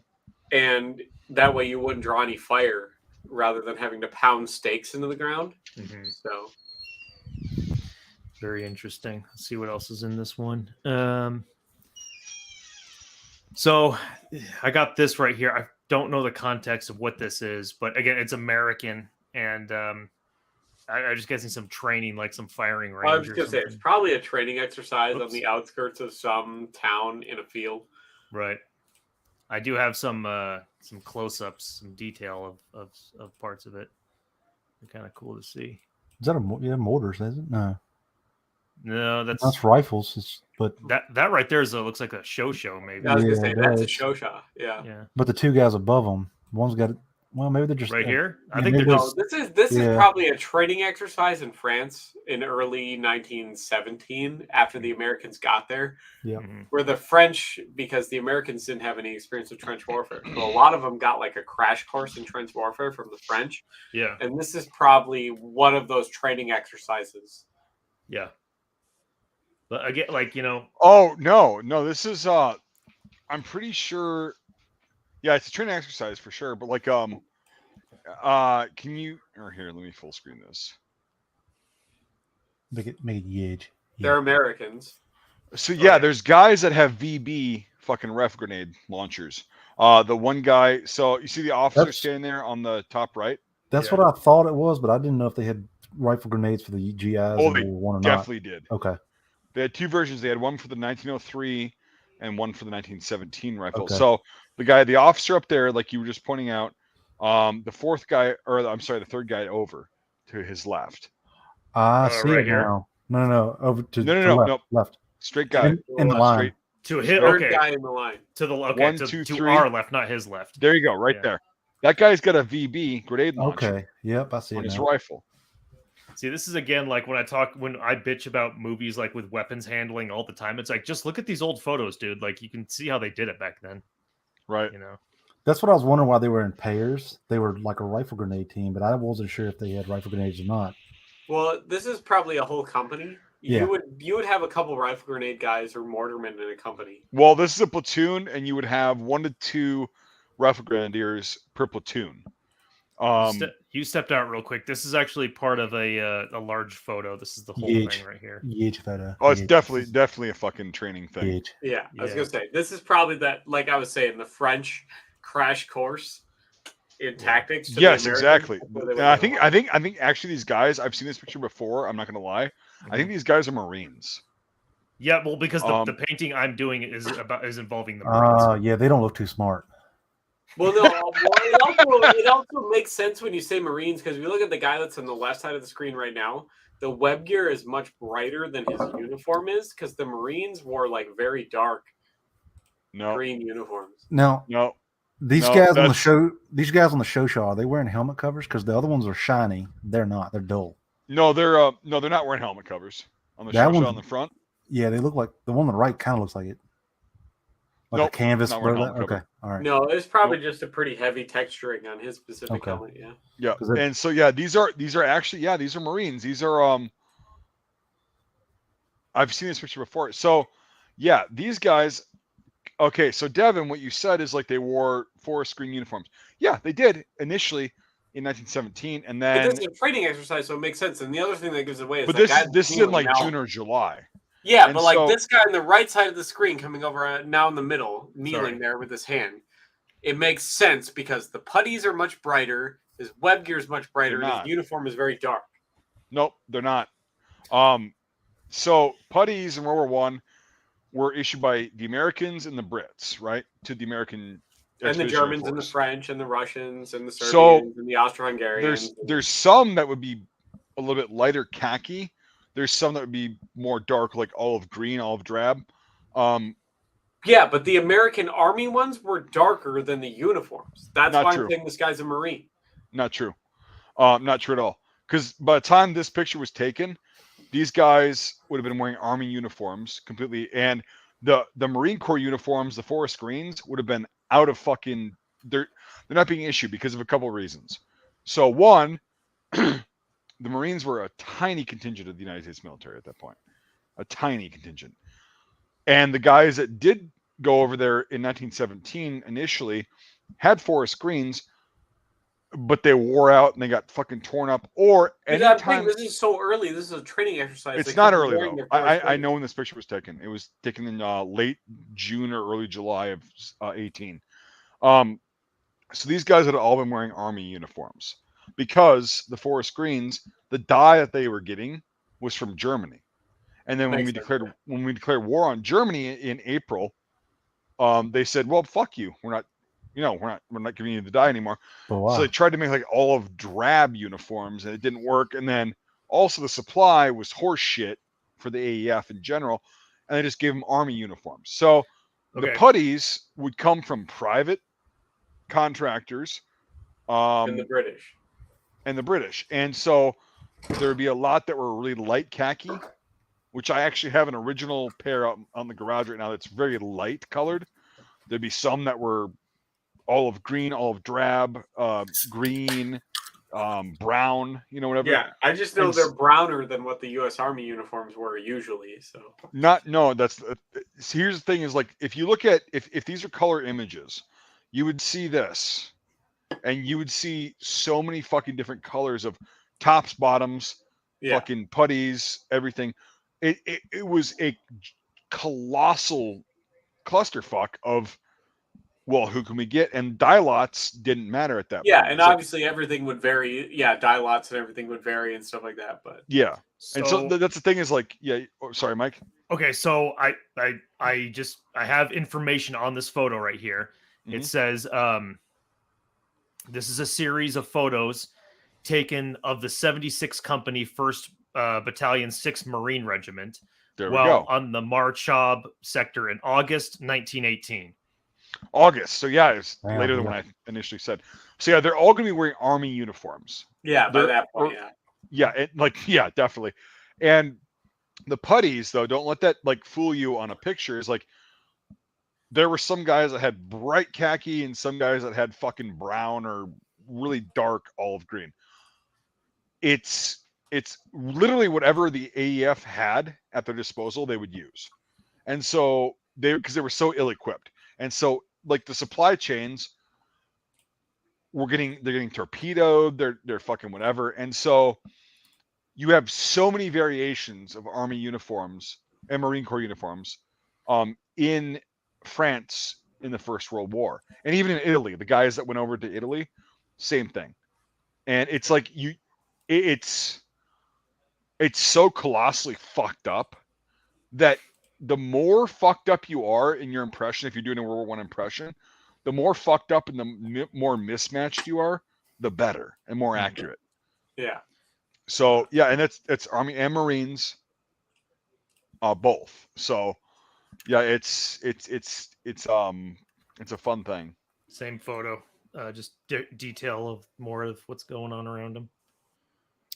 Is that a 03 in the middle? Yeah, it's an 03. Yep. Okay. Yep. Definitely. The Marines were issued 03s, and the early active units that were sent to France and the early National Guard units that had just been on the border in Mexico in 1916 had 03s. And then they issued 03s to as many units as they could. And you start seeing 1917s really popping up unit-wise in about, I don't know, this time, like August of 17, when they were getting the National Army units together, the divisions that they had to create. You're going to see 1917s with them. So the earlier units, for the most part, have 1903s throughout the entire war. Yeah, the issued stocks and the reserve stocks of 1903s, but you see 1917 because the three major factories, 2 Remington factories, you have Eddystone and then Remington proper, and then you have the Winchester factory were already tooled up to make pattern 14s, and all they did was convert it over to 30-06. But they already had multiple assembly lines cranking those things out that they made. What was it? In about a year, they made something like millions, 4 or 5 millions. million. And so what I've seen and what I've deduced from my research, doesn't mean it's correct, but what I've deduced is about 50% of the AEF, the American Expeditionary Force, had 1903s, and about 50% had 1917s. And it all depends on when the unit was formed, when they were issued rifles, and when they actually went to France. So, like the early, the unit that I was in, the 32nd Division, right? In World War I, it's called the 32nd Division. They had just been issued, or they had bought 1903 rifles from the Feds when they were on the border in 1916 for Mexico, or on the Mexican border, and therefore they deployed with 1903 rifles. And so the 1st Division, the fucking 3rd, the 2nd, and all that shit. Now, I don't know the exact time frame because it was kind of shoddy, but you start getting these divisions that are being formed, like I was just saying, and they'll be issued 1917 rifles for the most part. Now, another cool thing is some replacements that showed up with like units like the 1st Division, the 3rd, the 32nd, they would show up with 1917 rifles. And it was fine because like the clips both worked in both rifles and everything, but they would show up and you could tell that they were replacements because they had the 1917 rifle, but everybody wanted the 1903 for whatever reason. You know, 1917 is fucking far superior in my opinion. 17 is so much better than. Oh, so much better. But yeah, so that just a little fun fact about that. Kind of off topic. Do any of y'all have the pictures from the 1924 training exercise at Gettysburg with the Marines? No. So the Marines in 1924 went to Gettysburg and basically just played war games. It's cool to see, like, they've got like 1917s propped up against like split rail fences and 1917 tanks rolling through the countryside. Yeah, the Renals, yeah. Yeah. I don't have like a collection on them, but I mean, you can Google it. Anybody in chat, you can just Google it. Just type in Marines training in Gettysburg. Well, like yeah, the 1917 rifle. Like the thing is, like they made so fucking many of them, and they were planning for the 1919 offensive that never happened. And so that's why you see a lot of units in World War II, like the Free French, a lot of Brazilian units, a lot of like these obscure units that were allied, but like they were like, how the fuck are we going to equip these guys? They were carrying 1917 rifles. You know, yeah, the U.S. was their three largest manufacturer. Literally, their three largest absolutely commercial gun plants were cranking out 1917s because they were cranking out 1914s for the British. Yeah, they retooled the barrel. Cranking out 1917s, but the two government arsenals that were making Springfields, Rock Island, Springfield. Yeah, were kind of slow. Because obviously they're the government. They can also the 1903 that rifle takes a lot longer to mill because it's a very detailed. It's a very intricate rifle and the sights and everything. The 1917 or the 1914, whatever you want to do, you know, it's like that's a very simple rifle. Well, I mean, yeah, it had simpler machining operations and everything, but it just but the Rock Island Arsenal and Springfield Arsenal, like the government arsenals, they literally just didn't have the production lines that they didn't. Yeah, that Remington and Winchester, the two of the largest literally the two largest gun manufacturers in the Americas at the time, could produce. So yeah, and so that was why most of the latter guys, like the National Army units. So yeah, Mike remembers this. We were down in Ohio in late July, early August. Nate, the producer of Scuttlebutt and everything, and the editor of Reveille, which you're wearing the shirt, nice. He had a Smith & Wesson model 1917 revolver. Okay. Mm-hmm. Yeah. Oh yeah, I remember.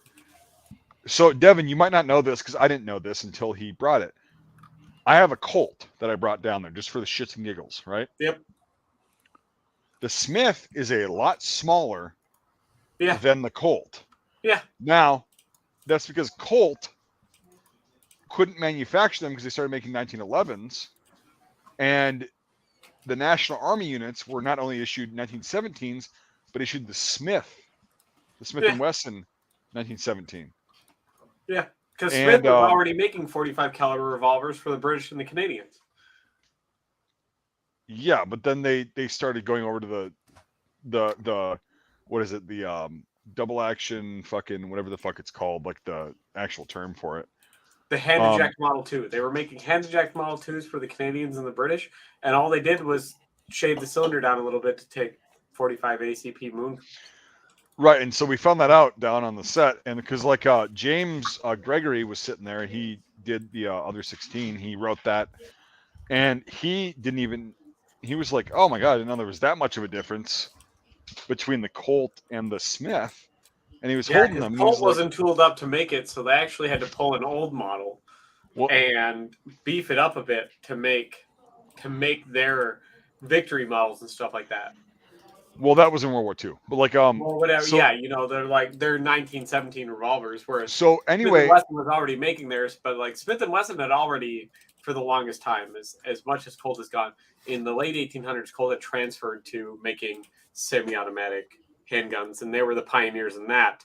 by basically 1899 because of John Moses Browning with his model of 1899 semi-automatic pistol that started the semi-automatic recoil actuated 32 1-year HPP handgun thing. But like Smith and Wesson kept perfecting the revolver for 20 more years, and you see that in World War I with their comparison to Colt.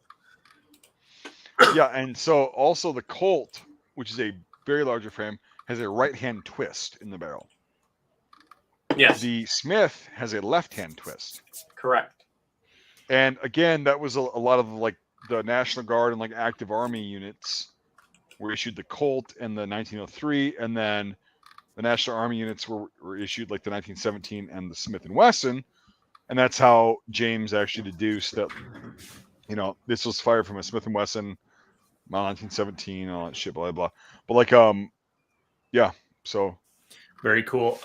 Those are awesome photos that you just sent, dude. I just downloaded all 3 of them. Here's a webpage from the nps.gov.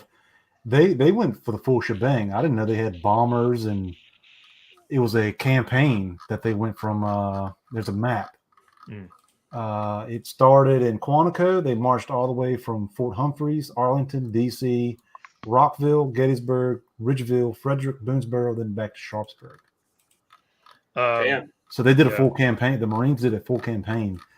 There's Navy barrage balloons, transport trucks. Well, so this is the first one he sent right here. Yeah. Yeah. Yes, the Renault. The Renault with the machine gun turret. The Hotchkiss, the Renault with the Hotchkiss. Yep. That's a whole. I love the sound of those things. Yeah, they're really low, like 450 rounds per minute fire rate. Yeah, it sucks because they had those fucking terrible feed strips. But like, how would that work in that damn thing? As shitty as the feed strips were, the cool thing about them was, unlike the canvas, because like most machine guns in World War I ran off canvas belts. Yeah, canvas would shrink. Yep.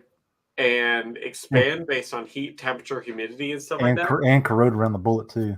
Yeah. Locking it. So you have these brass and steel feed like strips that didn't change with humidity, so they were much more reliable. But you obviously you had much more reloads because it was 20-round strips compared to obviously like 100-round belts. One of the local pawn shops has a loaded strip for sale. I don't know how much they wanted for it, but I was looking at it, but I don't know anybody with a Hotchkiss, so yeah. Also, that ammo is going to be fucking click bang. Yeah. I got some 30-06 like that. It's a shitty feeling in the M1. Click. Yeah. These tanks are. It's funny. Like the driver is just right there. You know, right there. Yeah. He's just sitting right there. That's how he gets in and out of the tank. Is right there. Yeah, the Renault was two person crew. Yeah, so does the gunner. The gunner gets into there too. Yep, that's the only way to get in. One of the local museums has one, and they recently restored it like in 2017, 2018, and it's always got radiator problems. They pulled it out of the shop, and it just leaked all the radiator fluid out in the ground. But it's a beautiful tank. I mean, it's gorgeous. Like even the each plate for the tracks is stamped like QMC or something like that. It's wild. Like the quality back then was amazing. Yeah. Amazing piece of history just to see it, even if it is like, doesn't That's work the first very modern well because tank it's right over there. 100 It's the years first old. tank with a turret. Yep. Well, not this specific model, but a lot of the turrets that were on tanks like this ended up in like German fortifications, and during World War II. So, because they captured a lot of these things in the Battle of France. Very neat. See, that's more my wheelhouse. But this is the second photo he shared. Look at all the campaign hats. That's right, baby. The fucking peak, that Montana peak, right, baby. M1918 right there. Yeah, that's awesome. Oh, I like the monument behind him. That's probably talking about like the Civil War. That's like literally right there. Yeah. Oh, there we go. I've got one, but it's way too small. Find it. I got one, but it's unfortunately Canadian. Yeah, what's the difference between that and the Canadian? I'll get it. I'll get mine. Yeah, get it, and you can see. I'm gonna. Was it like a Mountie hat or something? Yeah, well, the pinch is off. Ah. Oh, it's way too small for you, dude. It's an original. Smokey Bear. It's an original, though. All right, I'll throw this fucker on and I'll try to. Oh, okay. Ooh, nice. There you go. Sorry, I don't have one of these. Well, god dang it, Mike! Come on. I know. I got to get a Mountie hat so I can match you. So the difference between a Canadian hat like that and mine is the pinch. This pinch is straightforward. Okay. Devin's, The Canadians are 45 degrees off center. Yeah. Yep. So, yeah. I mean, this I got it from a guy that he retired shortly after I got this thing. This fucking campaign hat is amazing. Yeah. It's oh my god, I fucking love it. Does it have that hard ass ridge? Yes. Yeah. Yep. Absolutely. Yeah. Like no, they're flexibles. Like you can bend them, but they're pretty rigid. They spring right back. This one's not flexible. It's fucking. Well, there's a way to harden them. It's denatured alcohol and shellac, and it waterproofs it and hardens he did this, and this is also beaver fur. Yeah, like so mine's a combination of beaver and rabbit, and mine was shellacked and everything. So wow, you can pull it down like a bonnet. Yeah, you could literally you could bend this thing whatever way you want, and it'll spring right back. So here's the thing: is like the U.S. ones were made similarly. There was like depending on where you got it from, but like this one is the rigid fucking brim, and then I have another 1910 campaign cat that's like yours, where it's like soft and whatever. It's the pinch is this way, but like it's soft. But this one, I fucking love this one. This thing is. It's a great fucking hat. Amazing. They really are great. They are. I love them. Now, is that modern or is that World War One? This one? Yeah. It's World War One. Okay. It's good. Nice. So check this out. So you see the stitching? Yeah, this one has it as well. I don't know if you can see it or not. But this one was made. Not really. It's Military Supply Co. Camp Gordon, Atlanta, Georgia. Yeah, the one that I have was made by a guy that I forgot his fucking name. I bought it like literally about 9-10 years ago, and this guy was fucking the best at this shit. But anyway, this is Army infantry. These guys hats. These look like flappy and stuff. They don't look rigid at all. They are because when they would get rained on. They would get kind of yes, and the Marine Corps covers also were different than the Army ones. And once they get wet, and you like this one's been laying on the top of my. You can see it's kind of curved a little bit because it's been sitting on top of other hats. Bows in a little bit. Yeah. Mine's been on top of my mannequin, and it's perfect because Canadian manufacturing. Fuck you. They're just having fun, man. Because this was basically a quote unquote reenactment. Right, this guy's just running around without anything on his head. I think he's like taking a hit. I think he's like, oh no, I'm dead. Yeah. Turns out that guy that's actually turning towards him is like, "Where's your fucking cover?" Where's your fucking cover? Yeah, the invention of the right hand. So here's the next photo. Oh, they got slouch hats. Yeah. No, they're. I think they're campaign hats. They're just converted. They look like fedoras. They all look like they're slouch hats. Yeah. Those are slouch hats. Yeah. Yeah. Look like fedoras. But every one of them, though, look at it. Yeah. Not a single Montana peak. Exactly. Those are just fucking slouch hats, though. Those aren't Montana peaks. Are they like trying to replicate the fucking Spanish-American War? Like, I think they just don't give a shit. I think they're just like, bring what you got. Well, no, but they were all issued the campaign cover. They're all the same hats, though. Yeah, they're all slouch hats. They're not campaign hats. Yeah. Maybe they issued these to be the Confederate side. Maybe. Yeah. Oh, there you go. Yeah. Maybe. It's like, all right, just get a hat. You guys are the baddies. You guys like slavery, okay? Get out there. Because that's how the Civil War was fought. But yeah. I mean, if you really boil it down and believe what everyone says, yeah. But some of them have, I think, the EGA on the front, though. Maybe. I don't like. See what's that. this right here? Yeah. But scroll up. Up again, to the left a little bit more. That guy right there. See, there's a dimple on his hat. They got emblems on you. Yeah, oh, they got fucking EGAs on there. Yeah. What the fuck cover well, is yeah, that? They're the Marine Corps. The EGA's on everything. Nah, bullshit. It's literally on the fucking underwear. Interwar, yes, but like I love that bed roll. Sorry, the blanket roll. Yeah, across the chest. Yeah. That's really old school. Civil War style, baby. No, it's like Span Am and like early World War One. They still did that shit. They still did that, yeah. Like, I mean, in the Civil War, they would roll out their blanket, put all their personal effects in it, roll it up. Well, and even in World War II, you see Soviets doing that. Yeah, the Soviets did that same exact thing, except it would be their blanket wrapped up in their rain poncho. Well, the Civil War, they would do that too. The rain poncho or the shelter half to waterproof it. But here's the like a little pro tip: instead of just rolling it and then wrapping it around you, twist it in opposite directions. And when you roll it around your body and tie it, it clings to your body because it's wanting to restrict. And that way, when you're running, it's not flopping around, hitting you in the face and crap. It's clung to your body. There you go. Pro tip from a reenactor. Just do like what the Russians did and have little special like hooks and wire things on your mess kit, and you use your mess kit to really like take up all the extra. You like because it had the big like round thing that you would use to like hang it over a fire. You would run your blanket through that, and then you would like cinch it around and attach it to it. Yeah, I like the glint off this guy's bayonet is messing with the exposure of the film. Yeah, is it that, or is it a Bonnie Blue flag?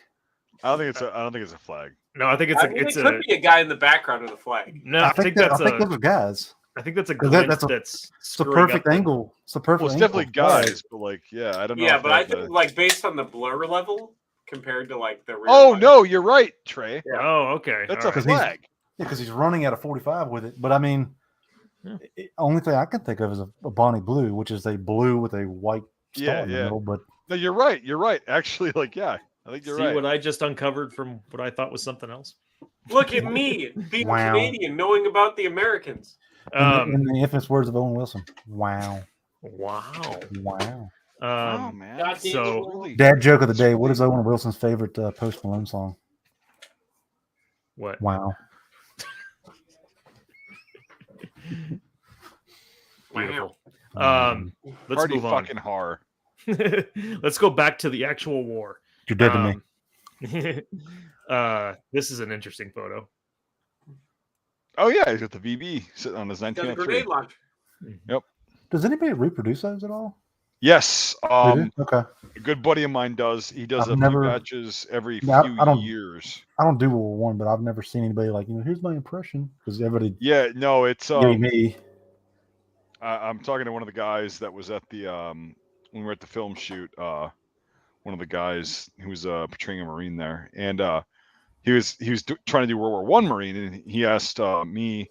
I said I don't fucking know, and so got in touch. Blah blah. Long story short, yeah, the VB was on the TO&E of Marine Corps and Army units, and there was I think 2 per. I fucking forgot, but like 2 per platoon. Got you. Now, how would that work with the stock? With the stock, I know most. Well, usually they flip it. They flip it the other way around. Okay. Usually, like this again. This is a pose photo, of course.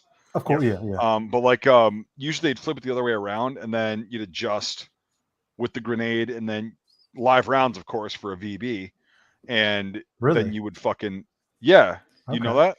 No. So the way a VB works is like you arm the fuse, okay, drop the fucking thing into the cup, and when you shoot, there's a hole through the middle of the grenade. And the friction and gas pressure throw it out. No, it's a literal fucking it's like a what do you call it? It's a piece of metal like a ramp. So when the bullet actually passes through, it hits that ramp, and then it fucking also uses the gas, like Devin said, to launch the grenade out. But when the bullet passes and hits that ramp, it goes out of the fucking cup, and it's armed, and then you go. Go ahead, Mike. So this is different than from like World War II era rifle grenades that shot blanks. No. So the American one's based off of this French design. The French had a design where the grenade was like donut shaped and it had a hole, and you would use live ammo, so you didn't have to worry about the supply of two kinds of ammo like blanks. Okay. Because the British used blanks. The British Empire used blanks at this time with their grenades, and they would use a standard Mills bomb. That because the Mills bomb had a thing on the bottom that was like part of the fuse that you could use to screw and adjust. You would screw that off, and you would screw this new one on that had a big rod, and you would run this rod down the barrel with the grenade on it. Yeah. You use a blank to throw the rifle grenade out of the thing, whereas the French had a design where you could arm the grenade, but it wouldn't have the timer going or the impact fuse because you could select either or on the French design. But it would have, you would use live ammo, and there would be a little flap of like metal, like Mike was saying, when you would shoot it, the bullet would hit this little flap of metal and arm the grenade, and the gas pressure would throw it out of the cup. And it would either be set for an impact fuse, which means the second it hits the ground, it'll go off. Or if you wanted to be like an air burst, you could set it with a timer to where it would go off over a trench. And rain shrapnel down on people. Let me try to pull up a fucking picture, a decent picture. That sounds like a video you need to do. They have pictures of the French ones, like really good pictures of the French design. Here, let me just let me stop sharing. That sounds like I'll save this and then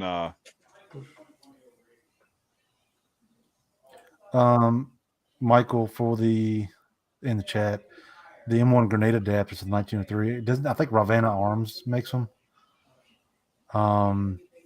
But he only does them in spurts. It's Ravenna Armory, I think .com. Yeah, Ravenna. Yeah, but also Ray repros by Ray. He makes them. Oh, he does? Okay. I've heard good things about him because he does, I think, Civil War and World War I stuff too. Ray? Yeah. He does mostly World War One. Yeah, you didn't need grenade launchers in the Civil War. You had your 12-pound Napoleon. I mean, you're already shooting a 69 caliber ball at somebody's face.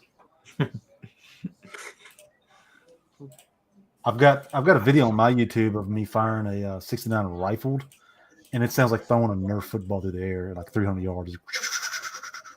Yeah, they have this weird kind of echo sound pattern to them.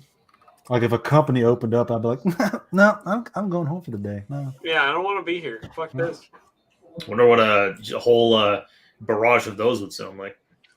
I mean, it's not as bad as like when you would get close to the artillery positions. They're like, all right, put the grape shot in the cannons. It's like, oh, I just have a 6-inch fucking diameter shotgun. Yeah, so I sent Mike B a video of that a while back.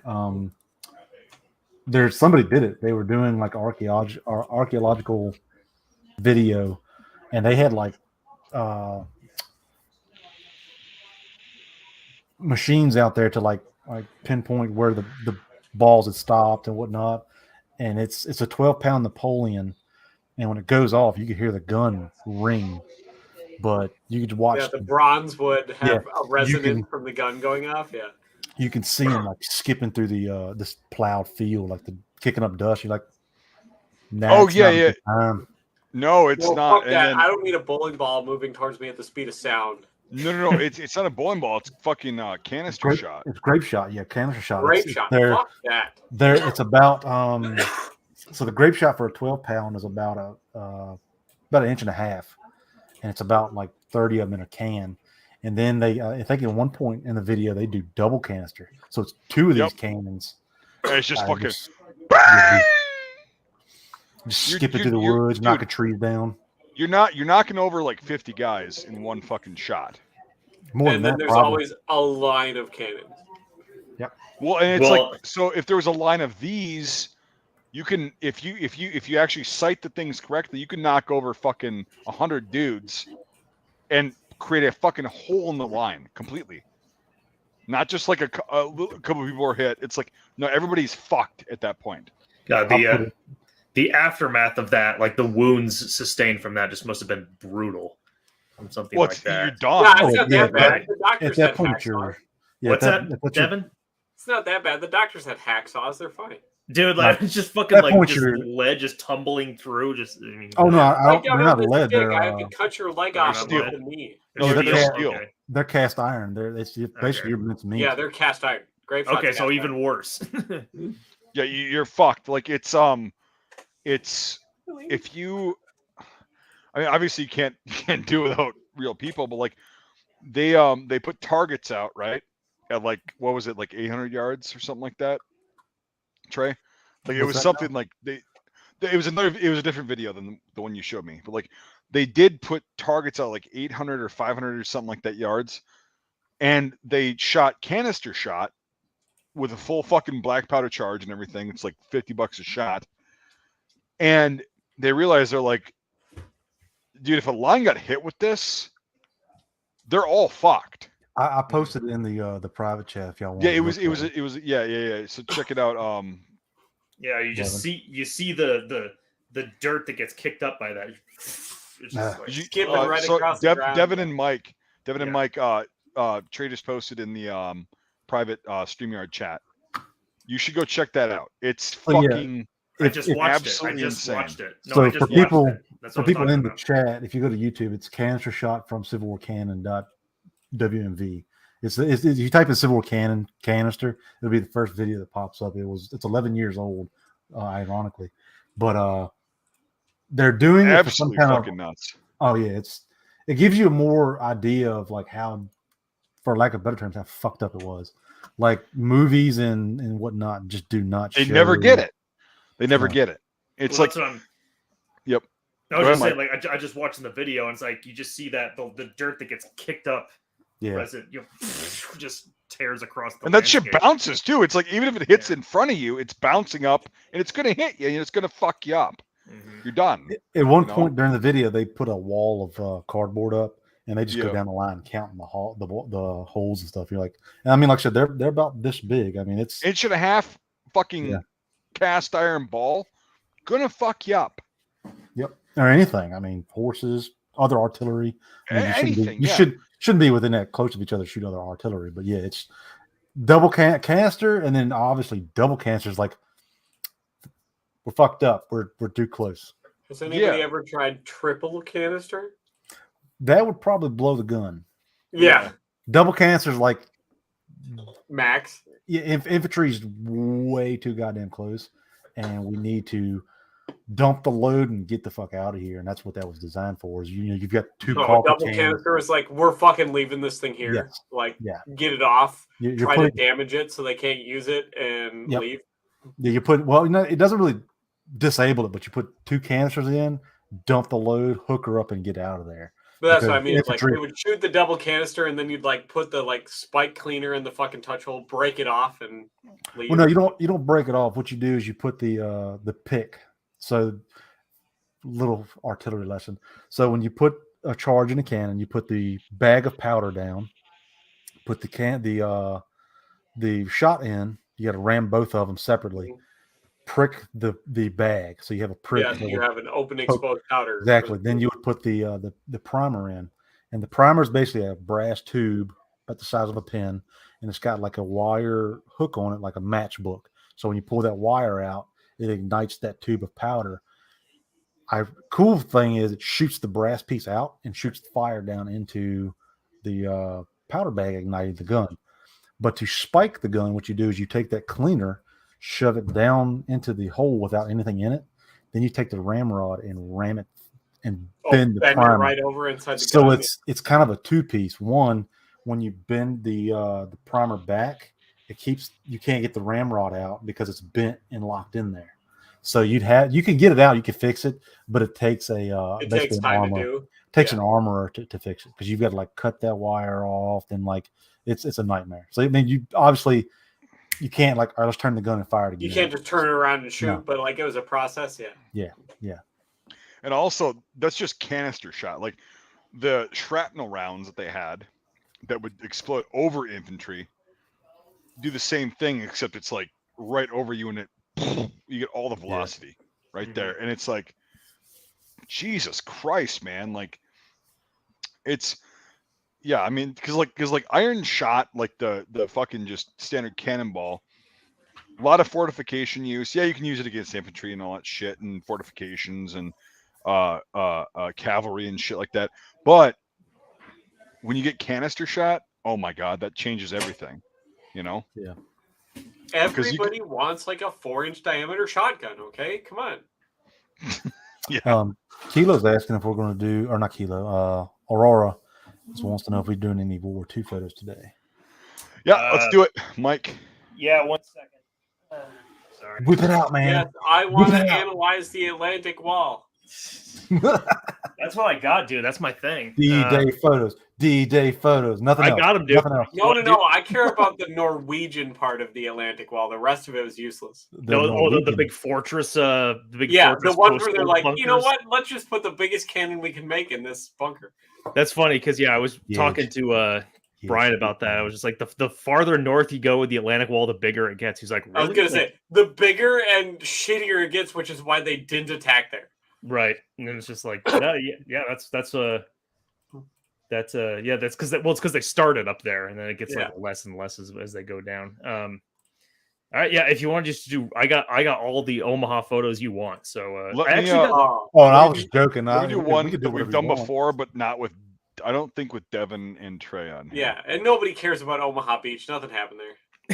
Yeah. Okay, sorry, Mike. What did you just say? What do you want to do? I said I'm going to do one before we go into that, and then I know that cool grenade. But like, or maybe Devin has seen it, but like Trey has not. So I want to hear Trey's.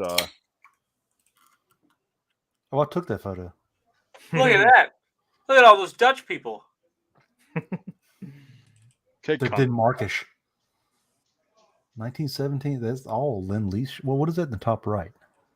It's an Eddystone, is it? Yeah, it's a 1917. Yeah, they're 1917s, and then there's a 28 because it's got the cuts compensator on it, but he's got a standard stick mag in it. It's an M1 because of the rear sight.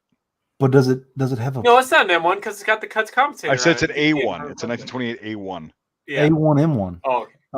Does it have a gangster grip on it? Don't it? No. Yeah, it has the pistol grip on it, and it has the cuts compensator.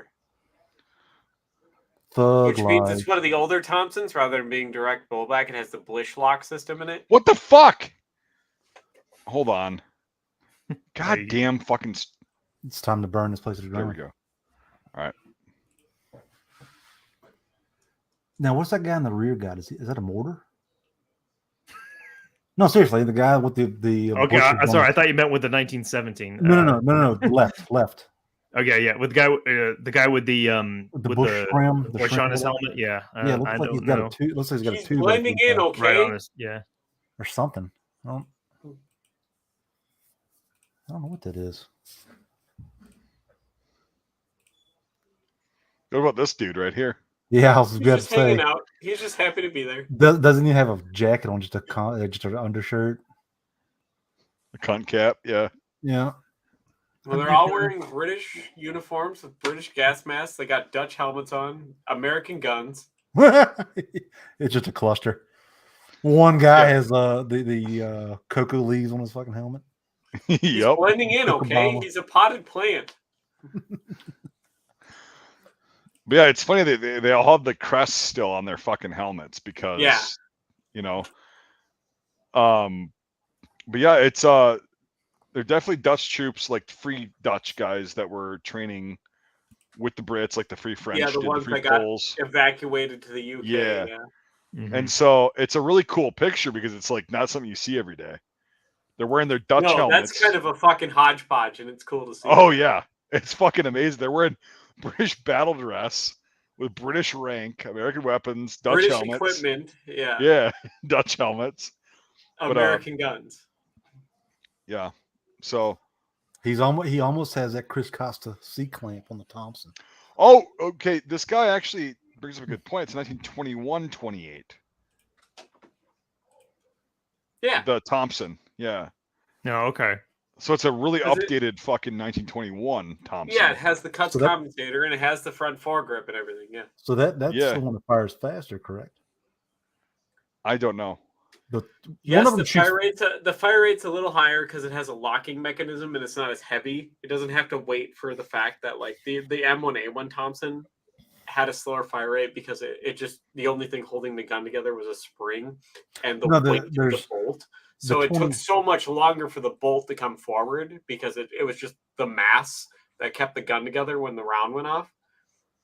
So it would take longer for obviously the spring to move that amount of mass compared to a locking mechanism. Gotcha. Because I remember the 28 versus the 21. One of them was faster. I thought it was the 21 because I think 21 is faster from what I know, but I'm not going to claim to know. Yeah, like that's I saw an educational video on it. Some guy had like 2 of them. He's like, "This is the 21. This is the 28." Yeah, they retarded the 28s to make it so that way you're not wasting a ton of ammo. They purposely retarded the 28s a little bit. Now, ironically, did y'all know that the 21-28 Thompson had a riot control ammunition? Hmm. So if you look at a Thompson, it's all in a rifleman magazine or guns or something anyway. If you look at a Thompson from the side in the magazine, there's a space about 1/4 of an inch between the magazine and the front of the receiver. Oh, everybody thought it was supposed to be that way. There is a special magazine that fires 45 caliber longer rubber bullets. It's for riot control.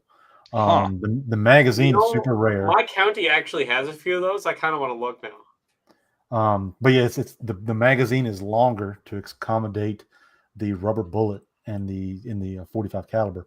But yeah, it's wild. I was reading, I was like, this is amazing. I want to go get some now and just spray everybody. Just rake rubber bullets around everywhere and watch them just bounce off everything. Yep. Go into a shoot house and just like put face mask on, just watch it ricochet everywhere like a bunch of bees. That's right. Warfrog says the 1921-28 is just a 1921 AC with added weight to the bolt. Yeah, like I said, they purposely retarded it. Yeah. When you mean when you they made it a little slower. I like hair tots. I like money. Yeah. Funny. Anyway, so I thought that was a really cool picture of like all the people that the Brits got, and they were wearing like a lot of the Free French were wearing like Adrian helmets, you know? Mm-hmm. And they're like, yeah, if you got that, go for it. We'll give you battle dress, the uniforms and everything. But like the Dutch are wearing the M34, which is a fucking actually it looks retarded, but like it's a pretty fucking cool design. It looks like it's better than the Tommy anyway. Yeah, because it actually deflects rounds. It like we've shot. No, seriously. The I mean compared to that's what I'm saying. The Brody helmet does not. It's just so fucking round and like that's the epitome of let's stick to tradition and not fix shit. Right. And so but like they they use that and good for them. But let's see if I have any other. Oh, cat just jumped down from Devin's desk. Oops. And walking out like a boss, like, I'll fuck shit up. What's up, cuz? You ain't gonna do shit about it anyway. Get out of here, cuz. I got one that I've shown before. Mike's seen this, Devin's seen this, but Trey, I want to hear. Is it? I think it's not bad, Mike. Shut up. Okay, You're fine. All right. You're fine. You're fine. Yeah, I think I might. Oh yeah, this is a cool one. Yeah. So Trey, what do you think this is? But don't read the fucking. Well, yeah, actually, it's the title. It's some kind of border. Is it? Is that Hungarian and German? Look at those guys and the Swiss people. Fuck you, Devin. You fucking just piece of shit. What? I'm asking Trey what he thinks this is. He hasn't seen it before. Sorry, you didn't hear me. You didn't hear anything. I promise. So who's behind the German officer? That looks like a French officer. It's a gendarmerie. It's a police officer.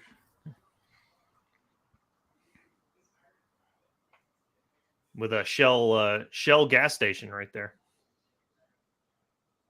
So funny story is that, or not story, but I was always told a lot of people said that a lot of the troops on any army would go to the Shell gas stations and pick up maps because they did prior to the war. They did like a touring map of Europe. They did road atlases, yeah. Well, it was they carried because in the 1920s, Michelin, a French tire company, started making maps of Europe about all these like cool places to go, it still exists, and that's actually how restaurants earn the Michelin star. The Michelin tire company, tire and rubber company, pays people to go to all these places across the world. But it started in the 1920s, just in Europe, and you could go to gas stations and pick up the Michelin map of all these places to go and visit. So I've got to find the picture of Nate because he's not here. We can pick on him. It's his doppelganger. Nate's doppelganger. Yeah, he's a Marine in Europe, and he's found a gun. He's happy. No, it's in the South Pacific. We just did that on the last stream. Did he? Where he's holding a Type 99. He's like, yeah, that's Nate. Yeah, that's Nate. Yeah, we already fucking did that. So yeah, Trey, like now that you know a little bit more, like, what do you think about this photo? I mean, like he said, it's Swiss, so that makes sense. They got the 1890 standard pouches. They got the leather equipment. The one guy in the back's got the trench coat. He's got the standing collar. The 1840 helmets. K31s. Lots of neat stuff going on there. And that's the M36 tunic. Both of them. And it's an M35 helmet, double decal. Mm-hmm. And then also the guy in the foreground is an officer's cadet. Cadet, because he's got the stripe. Yeah, exactly. Yep. And it's sewn into the uniform, and not it might. It's probably looped through. If it was sewn in, he'd be Osttrooping. No, they were actually. Well, no, they were sewn in because like some officers sewed them into the uniform. They took the and so he's a cadet. He's an enlisted guy, but he's a cadet. Which is why he doesn't have the Tressa on his collar. Yeah, right? He does. Yep, he doesn't have the right. He's wearing an enlisted uniform, but he's a cadet, and like so he'll be an officer once he gets through his schooling. Yeah. So the one with the rifle, he's an officer. He has the Tressa. No, he's an NCO. He's NCO. Yeah, he's got the Tressa. Yeah. Officers didn't have Tressa like that. They had like a very small at the beginning. They had a very small border around the edge of the collar. You could barely see it. Yeah. And they would also have different Litzen. They would have the more ornate, kind pronounced, of bigger Litzen. And then the shoulder boards would be like I don't know how you describe them, like the wire. It's like Boolean wire, like gold filigree type stuff. Yeah. Yeah. So that guy is an NCO. Yeah. And this guy is an officer candidate. Yep. And then you got a French gendarme behind him. French police officer, yeah.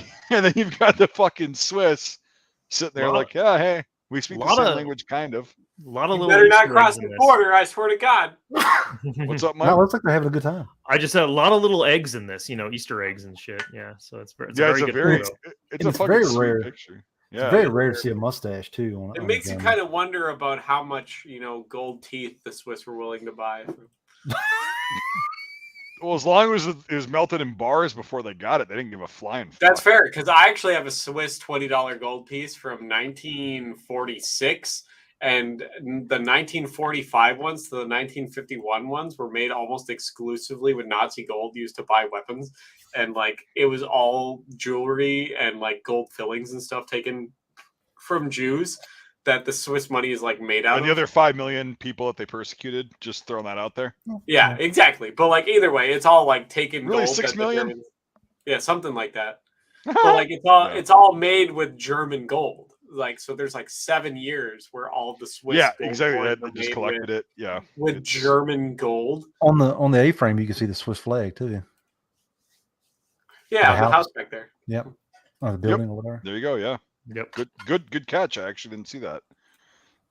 And then it's like the Swiss helmets and everything just fucking amazing. They are. Yeah. They're just sitting there. And the cool thing is you can tell they're 1840s because they don't have the texture on them. They're smooth.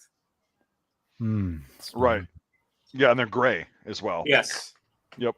Or kind of like a gray green. They're not that dark green color.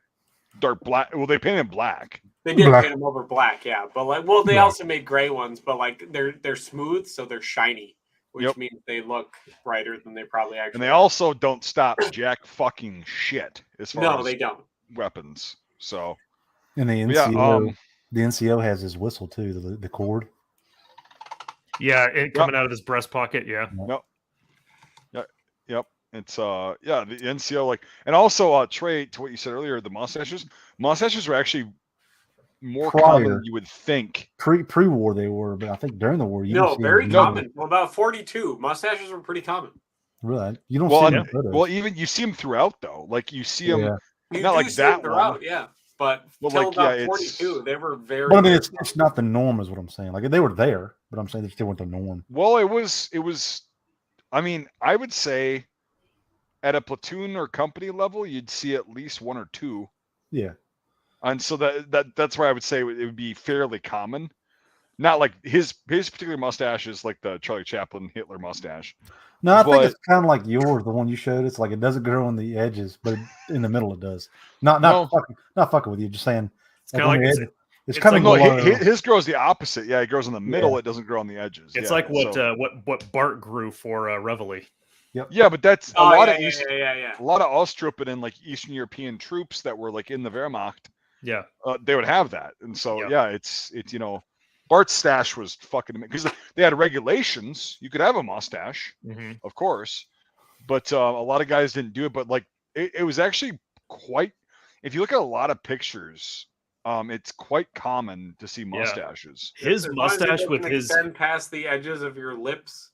Yeah, and it's kept up pretty nice. You were allowed to have a mustache. His look, like his mustache and his haircut, was perfect. Absolutely fucking perfect. Yeah, it was amazing. He nailed it. Yeah, Bart was a fucking. It was awesome. He fucking he nailed it. Unfortunately, he's his time in the movie is limited, but when he's on the screen, he just lights it up. He is because it's so fucking accurate. Yeah, it's awesome. So. All right, let's go on to let's do some World War II shit, Mike. Some World War II. Okay. World War II shit? Wasn't that just a World War II picture we did? Dubba 2. Early World War II. Yeah, this is we're gonna do later World War II. We're gonna do Atlantic Wall stuff. We're gonna do not just limited to Omaha. We're gonna do Atlantic Wall stuff. Yeah. So we have to guess. We have to guess which area this is in and which country. Yes. Excellent. So let's do it. It's gonna mixing it up a little bit. So this first one right here is guys confiscating some of the weapons that they found within German WNs. Yeah. Yes. So some of these are pretty cool. Resistance nest. Yeah. Widerstandsnest.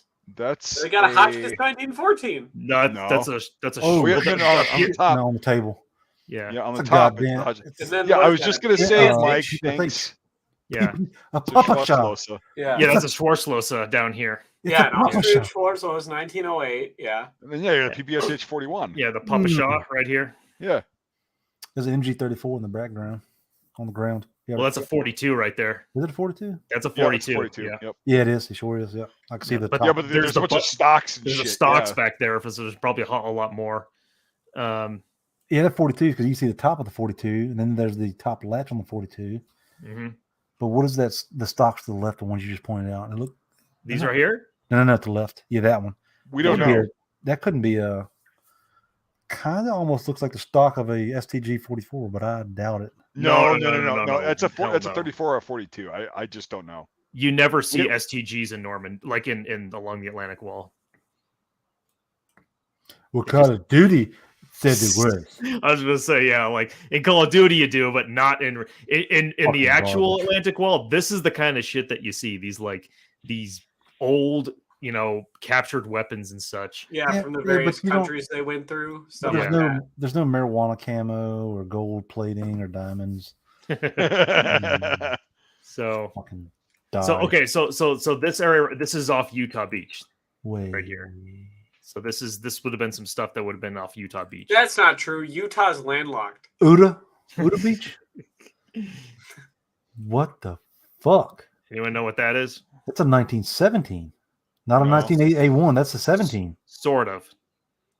It's a WZ-30. It's a Polish copy of the 1917. Yeah, because the sight's to the front of the feed tray. Right. So it's a Polish copy that the Germans would have captured when they took over Poland, and they captured a lot of these guns, and a lot of them went to the Atlantic Wall. That's sick. Yeah. Also, his fucking split pin on his helmet is really shiny. Yeah. Too shiny. It's not accurate. Not accurate at all. I mean, he could have a brass split pin, and they did have brass split pins. It's a joke, Devin. Like the split pins did not hold paint well at all because they were either stainless later on or brass. So, but like people are like, when I make helmets and shit, and like the split pins are like shiny, they're like, that's not accurate. I'm like, fuck. No, you. It actually is. Yeah, it definitely is. So. This is a repro photo. This is Outer Banks, and the this is a ammo cans are repro behind photo. fucking far. Ammo cans are behind them. You want them in front of you so you can like do it real fast. There's not even any sandbags or anything. That's a hole in the ground. This is bullshit. Yeah. Yeah. Exactly. You thought you could fool me? So this right here. So can anyone guess which landing beach this is? Not in Mexico. Looks like that. I don't know. Devin should know. Sword? No, that's Juneau. This is Juneau. Yeah, this is Juneau Beach. Juneau. Yeah. Juneau. Yeah, and so it's funny up here. This right up here. This is called a ring stand, and it's a concrete octagonal enclosure for a KWK-38 anti-tank gun. Oh, shit.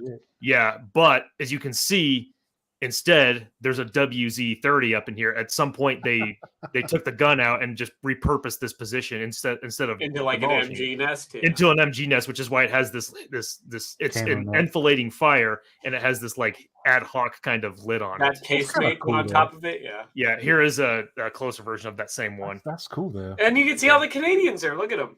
Yeah. Look at they did okay. One of them Spoiler alert: the Canadians made it. One of them was kind of pissed. He's like, "Fuck y'all looking at?" The least fucking resistance of all 5 beaches. Yeah. Okay. So you can see the muzzle of this thing right here, and also this is a great photo that just shows the wire. What this wire is. Yeah, it's every inch. It's like it's fucking. Inch. It's nasty fucking wire. It's 3 barbs every inch. They were able to hold up a whole rock. Yeah. It's pretty. I bet they have like this ladder right here to get over. I'd like to have a stretch of it just to put on my shelf. I know a number of people who actually have found like they unearthed it in Normandy and they have it as souvenirs. So I've got some sand from Normandy, but I'd like to have some concertina wire. I've had 4 different people send me sand from Omaha Beach in like a jar. Yeah. Did you tell them that you want them to go out in the water and get one of the M1s that fell under the ocean because there's a billion of them under there? Probably. Yeah. There's someone recently unearthed an old life belt that was that was found at Omaha. Speaking of y'all seen the Berg Panther that was unearthed here like the past few days? I did not hear. I don't remember where it was. It's a Berg Panther. You know the panther body, but it's like a. It could be Berg Panther is a loose term for like anti-aircraft or recon, but a repair vehicle.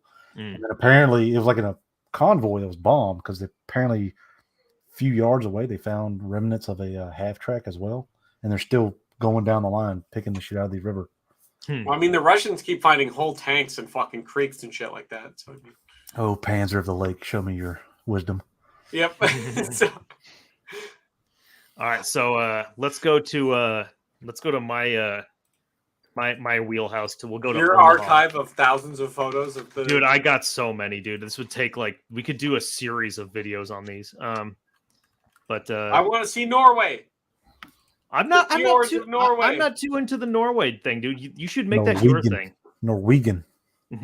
Jim for Norway. So that was the good part of the Atlantic Wall. Come on now. This is off Omaha. Those are oil pans. Those are what now? Oil pans. Yeah. Does anyone know? I'll tell you what, that guy that went over the line, according to that helmet, he didn't do so hot. Wrong. The helmet that's on the ground. That right there. Yeah, he didn't. Yeah, look at that chunk of it take out. Oh, damn. Yeah. So that guy got it. That's probably his handy talkie right there. Oof. Yeah. Well, to be fair, he didn't read the sign or the skull and crossbones. To go even deeper, right there in between the walkie and the helmet, there's the end block clip. Yeah, sit on the ground. Yeah. I'm trying to see. I can't see it. Just to the right of the walkie to the just to the walkie. You can see the little right down sticking out there. Oh, right there. Yep. Yeah. Yep. Damn. Yeah. Interesting. But so this guy is an engine. This guy is from the Engineer Special Brigade. Weird. I thought he was a cook, just out sweeping mines because of the white stripe on his helmet, and These right here, these are French M1935 anti-tank mines. Looks like the whole panel of my truck. Yeah, and like, so it's interesting how these work is that they have detonators in these holes right here, and then this case that's off to the side right here would go over them. So when a tank drives over that, it presses down on them, and that's how it detonates them. I thought it was the forbidden TV dinner tray. That's random. That's weird. Like every country ever is like round and French right. like, No, yeah, we're doing rectangle. Well, along this area, the Germans used a number of these French mines. So yeah, it's the rectangle works better. I've experienced it. A lot of people have told me it works better. So we're gonna use the rectangular ones. It's got two charges out. You see all the charges like stacked up there. It's fucking hilarious. Yeah. Jesus Christ. Look at this guy not doing his job. He's wanding all the ones that already were dug up, idiot. He could, clearly the photographer said, "Can you act like you're working or something while I take this photo?" Yeah, as he's like trying to eat lunch, he's like, "Fuck." Yeah, fuck a picture. Fuck. God damn. Typical German minefield sign. That the Totenkopf. Yeah, he's wearing a beret. Man, you know what? It would have been a great thing if that guy was like, you know what would be way better? If you stood over here and it's a better angle. Well, the funny thing is that also like when they would figure out where a minefield is, they would put this white tape like along the engineer tape. Yep. Yeah, engineer tape. So it's like just crossing over this right here, you're probably fucked. Or maybe these get a way better angle if you go stand over here. Yeah. Yeah, engineer tape is amazing shit. It's like the typical deer hunter photo. Like, here's my gun. Here's what I killed. Oh my god, that's. Let's see if I can find anything else interesting. Okay, here is a very interesting Atlantic Wall weapon. Look at that. That's one fucking nice kitty. It is. I was eating food and she came to steal some, which is not allowed. So a little fluff ball. He's holding like a fucking Uzi. Well, I mean, she's a ragdoll, so you can do whatever you want to her, and she'll be okay with it. Once you pick her up, she's just like, I have surrendered. She's just like, I live here now.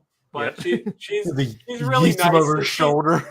She's mean to the other cats, but she's a purebred ragdoll. This is like an $800,000 cat right here. But I'm sure, yeah. No, it is. We got her because people fucking turned her over because they didn't fucking want her anymore because she was mean to their dog. And she's kind of a bitch, not gonna lie. But some just like people, some are just assholes. You know? Yeah, but like I get along with her just fine. She hates everyone else, but I get along with her. So we've got these soccer balls that we don't know what to do with. So we're just trying to. They're flame balls. You set them on fire, you roll them over the cliff. They hit the bottom and blow up. I thought it was going to be like that meme that like Ian McCullen did where they put like the brass door handle on the rock and they're like, this is an anti-siege thing in the French forts. It's a fucking rock with like a doorknob on it.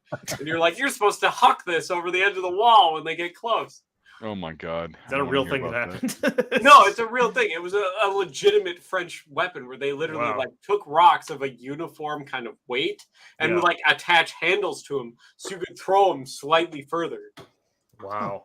Yeah. So does anyone know what these things are right here? They look like that's concrete. A trench with guys in it, Mike. Come on. They look like a rebar with concrete. So what it is, it's a teller mine that has concrete around it like a ball. Okay, I see it now. Yeah. It's and you would put some kind of, I don't know how it worked exactly, but some kind of primer in it and roll it down the hill. It looks like a fuse. So the guy's right hand when he's holding the ball above his trigger finger, it looks like there's a fuse coming out of the teller mine. Is that about right here? No, come down further. Yeah, above his finger, that little stick. The one you were at. Okay. See, there's a teller mine. Yeah. It's circular right this way. Yep. Right. So right above his trigger finger, it looks like there's a fuse coming out towards his face. It's called a Rollbomben, the German word for Rollbomben. And I bet it's a bomb that rolls. Exactly. Just like Wasserbomb for depth charge. Wait a sec. Zoom in back on that guy's fucking helmet. The guy with the decal on it. The guy on the left. Nerd. Hey, let me just tell you. It's off the sun. The sun's reflecting. You're wrong. What the fuck is up with this decal? I think it's maybe just the maybe grain it's of just the photo. dirt, hopefully, or something. But it looks like a decal, and it's like that's not at all. It's a FARB photo. Yeah, this is a reenactors. No, it's not. I'm 100%. This is from the same series right here. It's a joke, yeah. Yeah. Okay. Oh, okay. I got you. I thought you were being serious for a second. You hurt my feelings. So this is the this that's is so fucking dumb. So yeah, that's exactly what it is. It's rebar and concrete. And with a teller mine on the inside. Yeah, holy shit. That's so stupid. No, it's a giant frag grenade. Yeah. So yeah, you would roll concrete, steel, and shrapnel. You roll it down. You roll it down the. Had so many levels of innovation. The Allies are like, you know roll what? It down the We're hill, use but this thing called tanks, and the Germans are like, you know what? We're gonna tie 20 grenades together. God, see, Spielberg fucked up. He should have had that big ass bastard from the movie with remember the guy who was fighting on the plane? Should have had that bastard on type of SPR. Just throwing these like Donkey Kong out the fucking beach. Oh my god! Throw him down the beach. Like what the fuck? What were they thinking, dude? Desperate times call for desperate measures. Like when the fuck is that going to be applicable or remember what Dave Chappelle said? I mean, if only there was this thing called the Atlantic Wall, and if only Germans built a ton of fortifications at the top of like I don't know a ton of cliffs and shit. Who needs concrete in a fortification when you got a bomb? That's really stupid. It's an interesting weird thing that you see from like just a number of the weird things that come from the Atlantic Wall. Yeah, it's like stupid. What's a different way we can use the explosives? Yeah, I don't know, but put them in a concrete ball and roll them down the hill. It's better than just leaving them on the beach and forgetting where they were. Too many anti-tank mines to use in places where people can't get tanks. Yeah. I don't know. Make the world's largest frag grenade. I mean, it makes sense. I mean, it's better to do it that way because you know where the fucking mine's at instead of, hey, we buried 20 or 30 in like this acre of land on the beach, and I don't know where they're at. Mike, you should ask somebody to find you one of those from Normandy. What's that, Devin? You should ask somebody to find you one of those and ship it back. Oh, that would be like, needle in a haystack. Well, we've seen Land of Mine. It's my anti-tank mine wrapped in concrete. They know how to defuse them because we've seen Land of Mine. That's right. You just unscrew the thingy and it's done.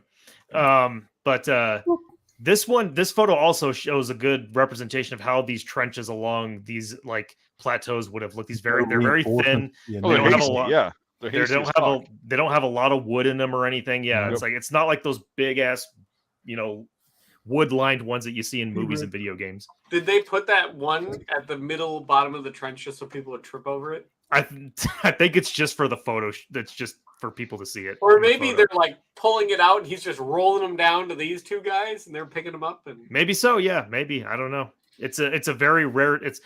When I discovered this, I was just like, wow, this is like going into serious. It's such a stupid fucking concept, though. Like, come on. There's a lot of stuff like that. For the world's largest frag grenade, okay, like. Devin's gonna make one. Dude, I kind of want to. I know a lot about concrete and have access to ATF that's listening and watching. He's just kidding. Huh? Come and get me, ATF. Who are you going to call? Me to bust down my own door? That's right. Fuck off. Okay, so let's see here. I got some more interesting things. Here's an interesting photo. This is also Atlantic Wall. I want to learn about that saber and that shovel that Smitty has in the back of his. No idea what that is. Back of his camera angle there. Bowling was crazy in World War II. I like that. Oh yeah, I've seen this one. Yeah, but this is a great photo. Yeah, I'll let Devin fucking. Yeah, Devin, tell us what you see.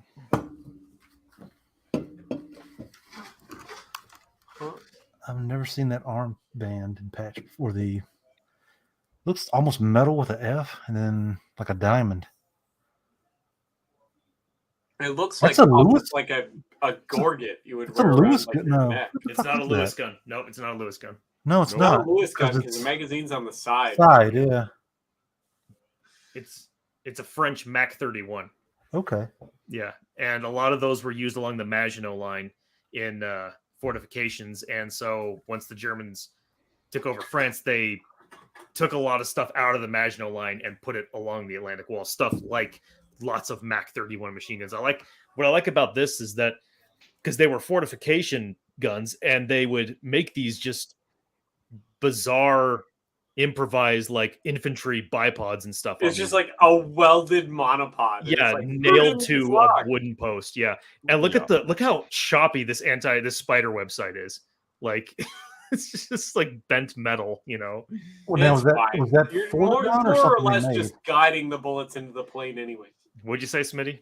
Now, is that something for the gun or something they like made up on the spot? No, that's improvised for sure. Yeah, that's improvised as hell. Look at that. It's all just bent sheet metal. And so yeah, Osttruppen. You can tell by this collar and on his thing and his patch here. M42 helmet, but yeah, just kind of again, it's weird stuff like this popping up along the Atlantic Wall.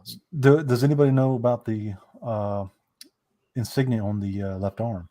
Nope. I don't know what that is. Unfortunately, now see that weird metal plate. It looks like it does, but also the collar. I don't think he's German, is he?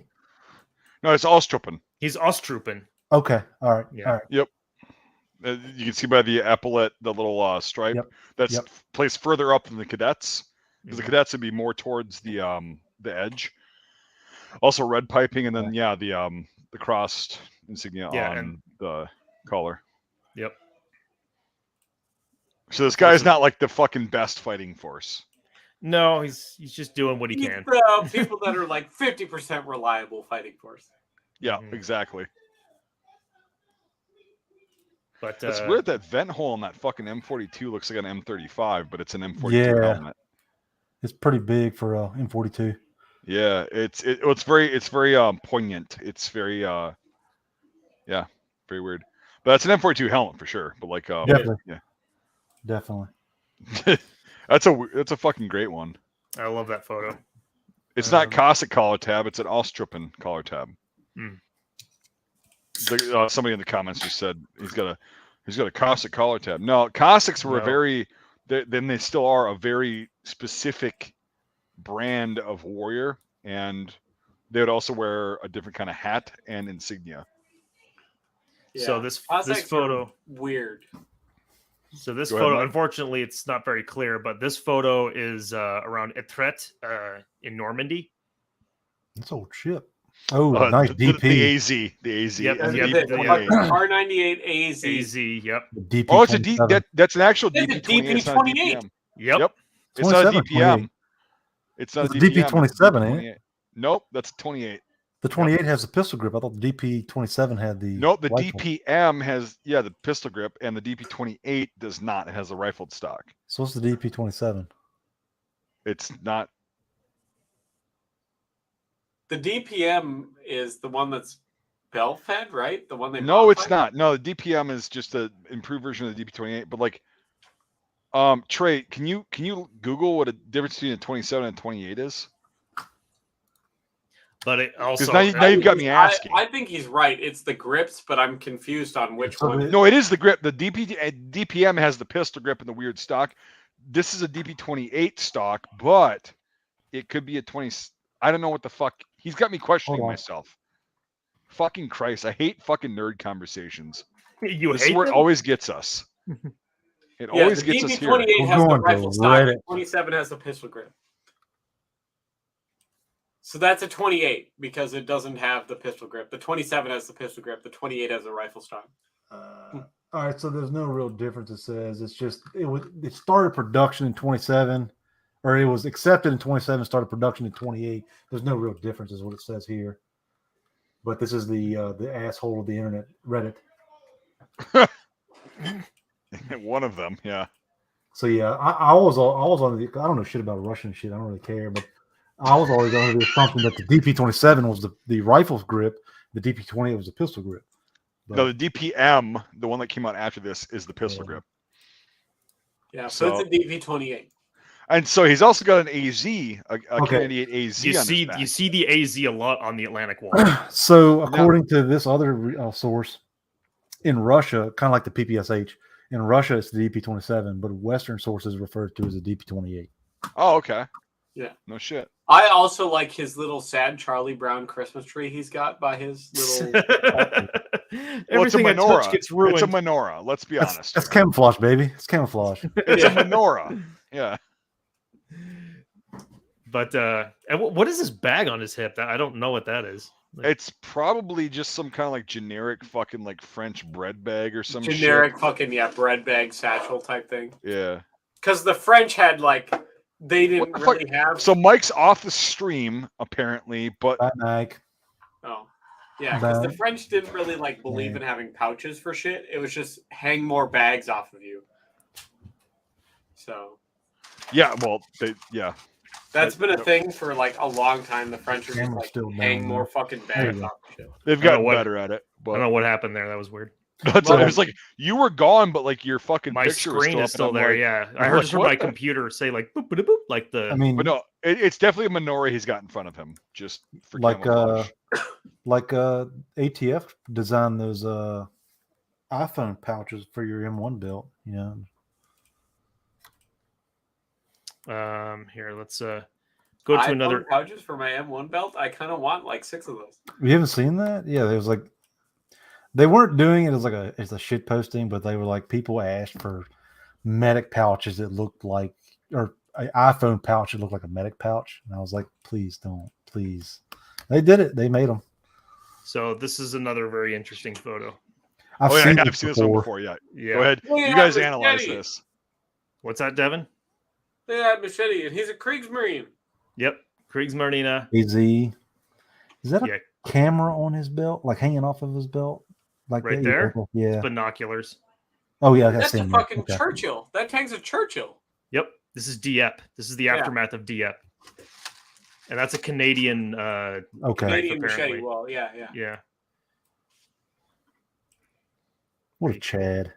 It's like, hey, look at the machete. I can't tell you with it. What's that? Hey, I'd feel pretty cool too. So what is in his belt?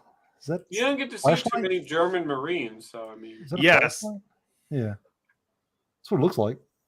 What in his belt right there? It's a flashlight, isn't it? Like a signal light. I'm not sure, honestly. No, it looks like a grenade. It's a grenade that's wrapped in something. I don't know. Yeah.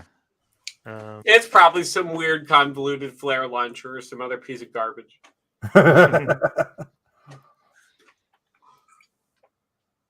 I've pretty much just taken to be like, I don't know what that shit is. It's probably some fucked up looking flare launcher. There's a lot of fucked up looking flare launchers. So that is a great picture, though. Yeah, I love that photo. And here's another one. That guy had all the fucking ladies, I bet. So this one apparently from who am I kidding? The Germans were gay. Only on days I know why. Hey now. This one right here is apparently the celebrating the aftermath of Dieppe. Hell yeah. Oof. Party like it's 1949. Yep. Look at that square. Not drinking, touching the artillery gun like a weirdo. What a weirdo. What a fucking cunt. Go, chug. I'd have to get some kind of expert to find out what label this is right here. Beer. Oh, yeah. Beer number 1. Standard issue beer number 1. There's a nerd somewhere that's going like, oh, I know exactly what that is. It's some local like French beer. I guarantee you, but like, yeah, he's got his 98 there. He's got a fucking grenade in his pocket or his belt. The legs of the howitzer are tired. He's a short dude though, man. A fucking K98. Jesus Christ! Almost it goes up. That guy is really short. Holy shit! He's probably like what 5'4". Yeah, 5'3", 5'4". He's a fucking short dude.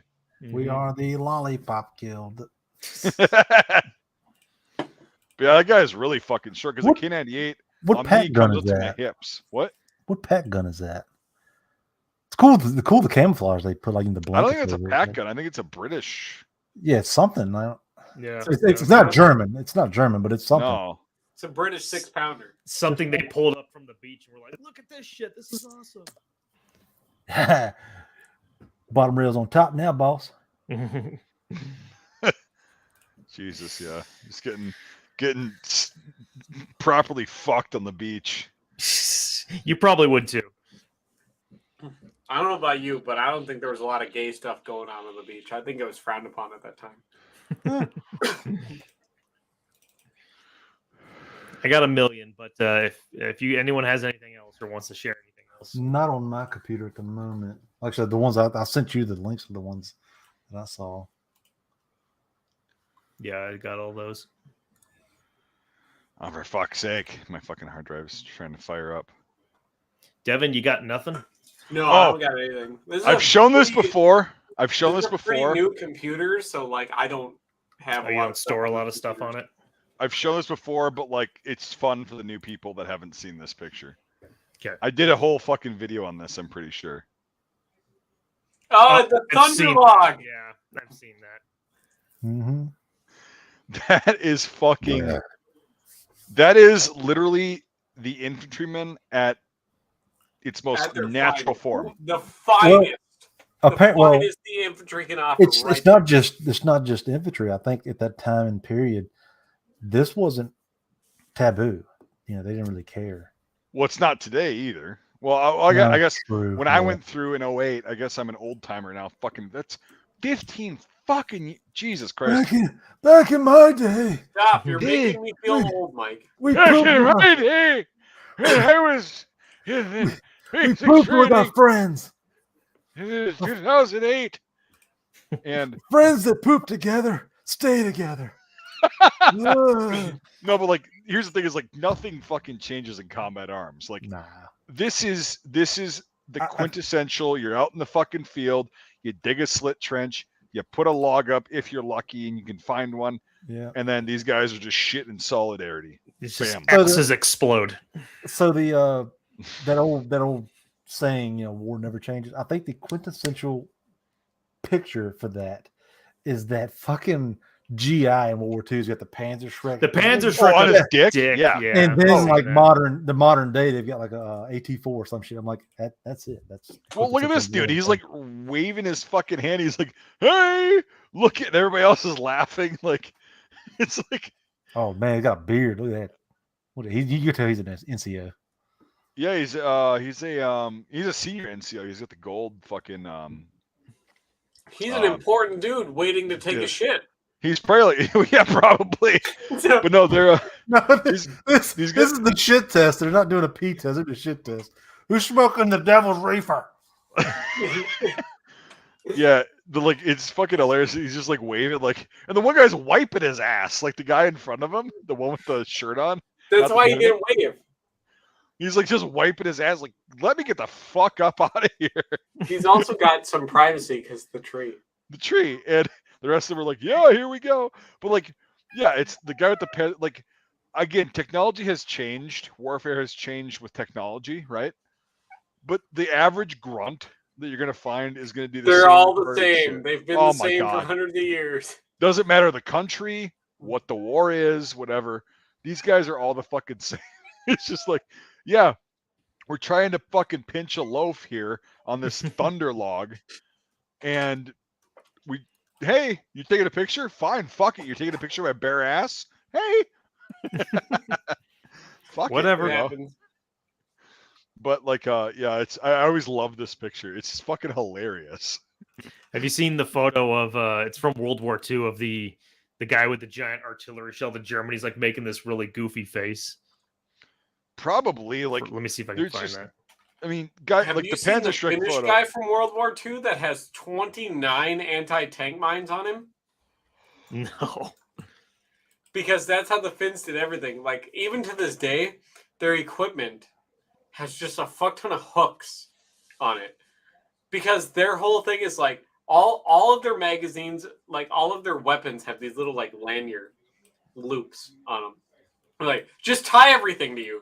And they just literally would take like hay bale twine and make little loops and tie it around anti-tank mine. So there's just a guy just standing there and he's got his like rifle over his shoulder. Hey, get the fucking picture. Produce the fucking picture, Devin. Just like whip it out.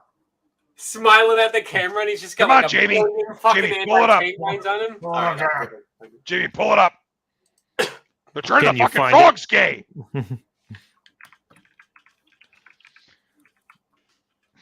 See, now you have a photo to show. Yeah, right. Exactly. Well, that was just, yeah, that's gonna say that. But like, yeah, it's fucking like you used to sit there describing it. It's like, well, then pull it up. Pull up that bitch. Fucking, yeah. Roll up, homie. Roll up, homie. Don't want to get zapped for. Yeah, I was about to say what I normally say, because yeah, you saw that. Everybody that knows me saw it coming. Yep. Yeah. Mm-hmm.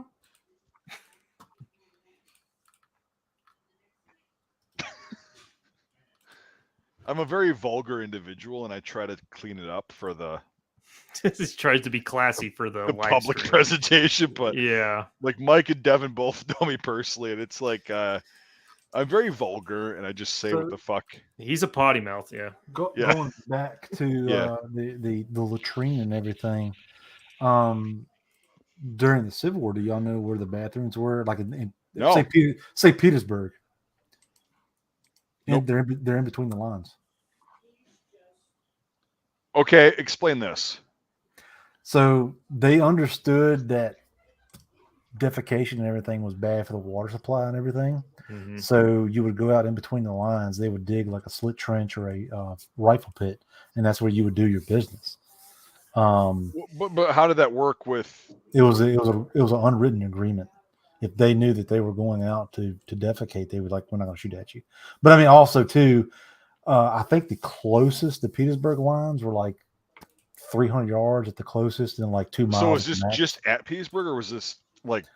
To my knowledge, it might have been to other places, but yeah, Petersburg for because they were there from like June of '64 to like April of '65. So what, did they just not take their weapons with them, and that's how they knew they were going out to shit? Or I think it was a little bit of both. Like you would take your weapon with you, but they're not going to open up on one guy. While we're waiting for Devin here, I got that one photo I just mentioned. And I said you wanted another one, but that's all kind of off topic. Oh, I got to send you that photo. Yeah, I've seen that one before. Yeah, the guy making the crazy face. Yeah, silly shit. Unlike the one we did last week, Mike, with the guy with the fucking on the scythe. On the broom. Yeah, he was on the scythe. He wasn't on a broom. He was on a scythe. A scythe. Yeah, on a scythe. It's like that's fucking. How many takes do they have? Yeah, I'll just show that just to like Trey and Devin, just to like so they can see it. It's pretty fascinating. Really quick. It's really fucking funny. All right, so pictures, history. All right. It's very grainy, but like Devin and Trey, check this shit out. I've seen that. Yeah, somebody posts that every Halloween. Yeah, that's awesome. So how many fucking takes? How many takes did that? Yeah. Like to get it just right timing. I mean, it's like they probably wasted so much fucking film just to get this one grainy ass picture. Yeah. Oh fuck. Yeah. It's good shit.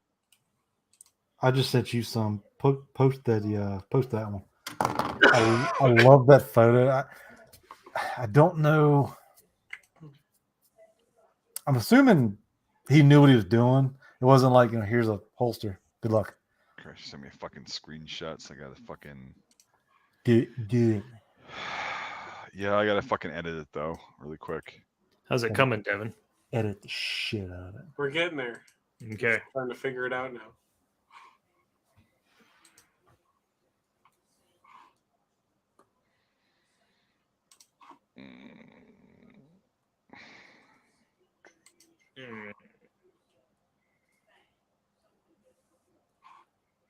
In the infamous words of the most popular president in history, come on, man. The thing. Come on. I love everything that's going on with that right now. So okay. Anyway, Corn Pop was a bad dude. He was a bad dude. He was. He let a bunch of bad boys. I've got hairy legs. See, I used to take the razor and or he used to take the razor and put it on. Oh Jesus. Yeah, that guy, he's not fucking around. Like, so all their equipment just has all these hooks over it. And they just tie string to everything. And they're just like, get out there. Whether it be magazines, grenades, anti-tank mines. suicide tank buster right there. So he's he's just living his best life. That's more than enough to take out a fucking tank. I mean, I know that's why I said tank buster. This guy's going to Moscow. The lines, yeah, and so this guy's going to fucking Moscow, and he's. Well, it's like that video from 2 years ago where they had a dump truck full of them. They're just dumping them. And everybody's like, "Oh my god, so stupid!" Like, there's no fuses in them. Like, the worst that could happen is a static charge goes off, but the chances of that, yeah. I still don't like just like a guy, and that's like how the Finns would do it. So, like to this day, they would literally put little lanyard loops on all of their equipment and everything, so you could just tie and hook more shit to yourself. I would love to see this dude run. Just how like awkward, like yeah, just like slapping anti-tank mines around everywhere. Yeah. Well, like later, it was like in 2015, a Finnish, like national defenseman, like they're equivalent to the National Guard, like recreated this photo with like the same mines because they still make them. Of course, and like all the shit. So it's like the guy in like the Finnish MO5 camo, and he has his like RK62, and he's just got like a shit ton of fucking landmines hanging off of him. Just like, there you go. It's also very heavy. Like that's a lot of fucking weight. That's a lot. Yeah. That's probably like about 200 pounds. Pounds of shit. Yeah. That's a lot. Everyone aim for the yellow guy. Yeah. But like he's just living his best life. That's how you kill Soviets, is you mine the shit out of everything. So that should be the cover of a book or something. I know, right? But yeah, looks like a fucking derpy tard though. Like he's having fun. I am Finnish. When I get back, I'm oversexed and overstimulated and have a great life. Yes. He's probably asking how I got here like this. He's just having a great life. Okay. Sven lost the bet. Yeah. But like that's what they did is they just laid a shit ton of mines because obviously the Finns didn't have like any tanks. And the Soviets had like a jillion tanks. Oh, here's a cool one. Do not look at the fucking title. Don't cheat. Do it. That's all right. Most Americans can't read anyways. Oh, yeah, we looked at this one. Yeah, it's a fallschirmjäger. Yeah. Don't look at the fucking title. But I don't think it's colored right because they're not. It's not supposed to. No, it's a terrible.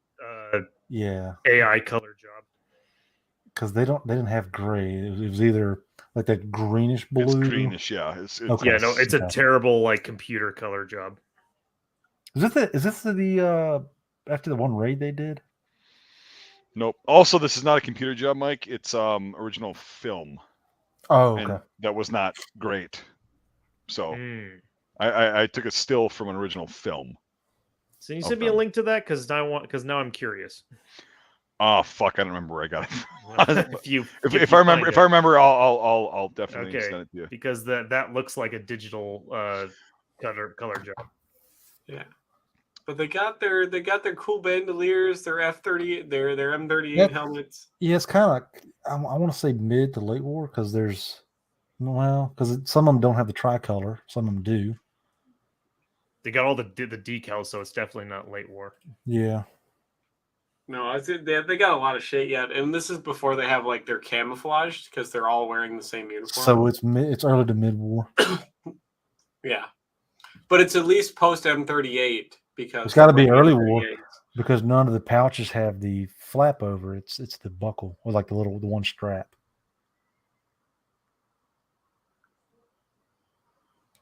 And there's a window up there too. So now you can look at the title. Yeah. Okay. So it was 1940. Yep. And they all look very mean. Yeah. Oh yeah. Well, it's a volunteer job, and you want tough. Well, I mean, Herman Garning only picks the best, so. Yeah, just like fucking vicious, but yeah, that's I just want to show Trey and you that, Devin. Especially the one that dead center, like I'd place money on him for anything. Yeah, it's not good. And the officer is like. Also, he doesn't look like he wants to be there.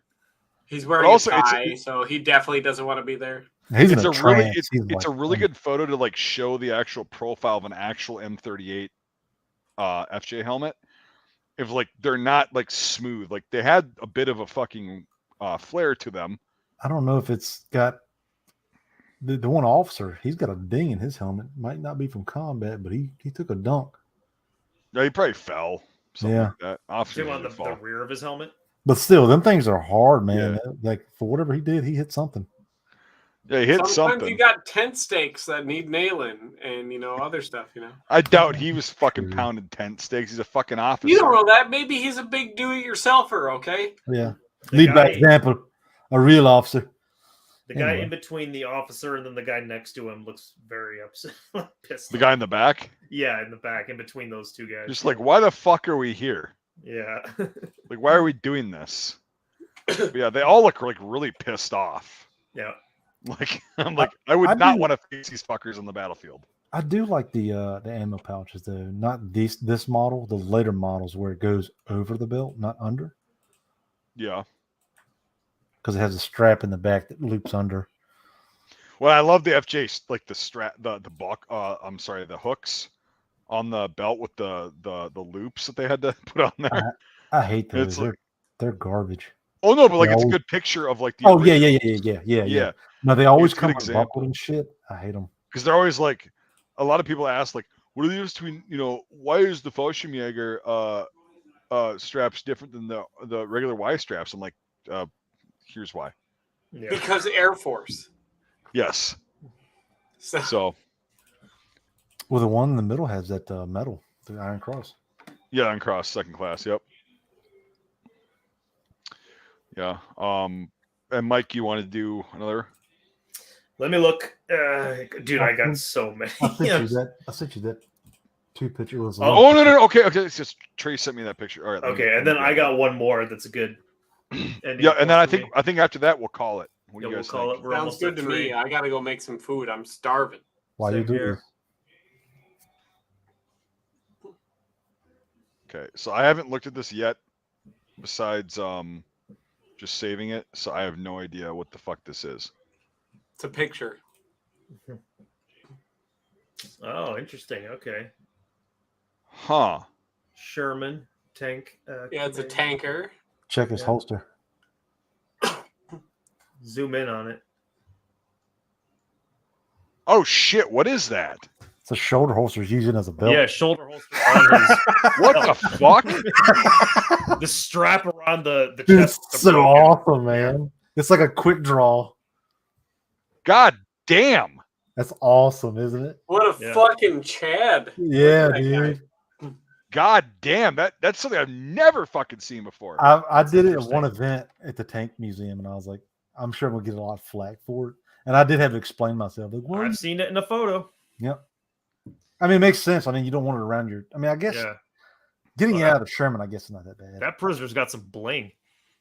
No, he's got a wound badge and an infantry assault badge, and he's got the Iron Cross on his. Yeah, it's pretty. Actually, like for that time, do you know when this was, Trey? It has to be late 44, 45. So that's not at all out of the ordinary for a guy to have the Iron Cross second class. Not the ordinary, but it's cool. It's like, oh shit, that guy's got. But yeah, it's very in your fucking face for the photo. Yeah, I like. And that. I wonder what his armband is. He must be a medic or something. Could be. Well, yeah. No, the Germans didn't have the armbands, did they? They didn't use. No, they did, but like he wouldn't. Yeah, they did. He wouldn't get the infantry assault badge if he. Well, he could have gotten it before and then reclaim it. Yeah. And he's also got the fucking. Wait a second. He's got a fucking.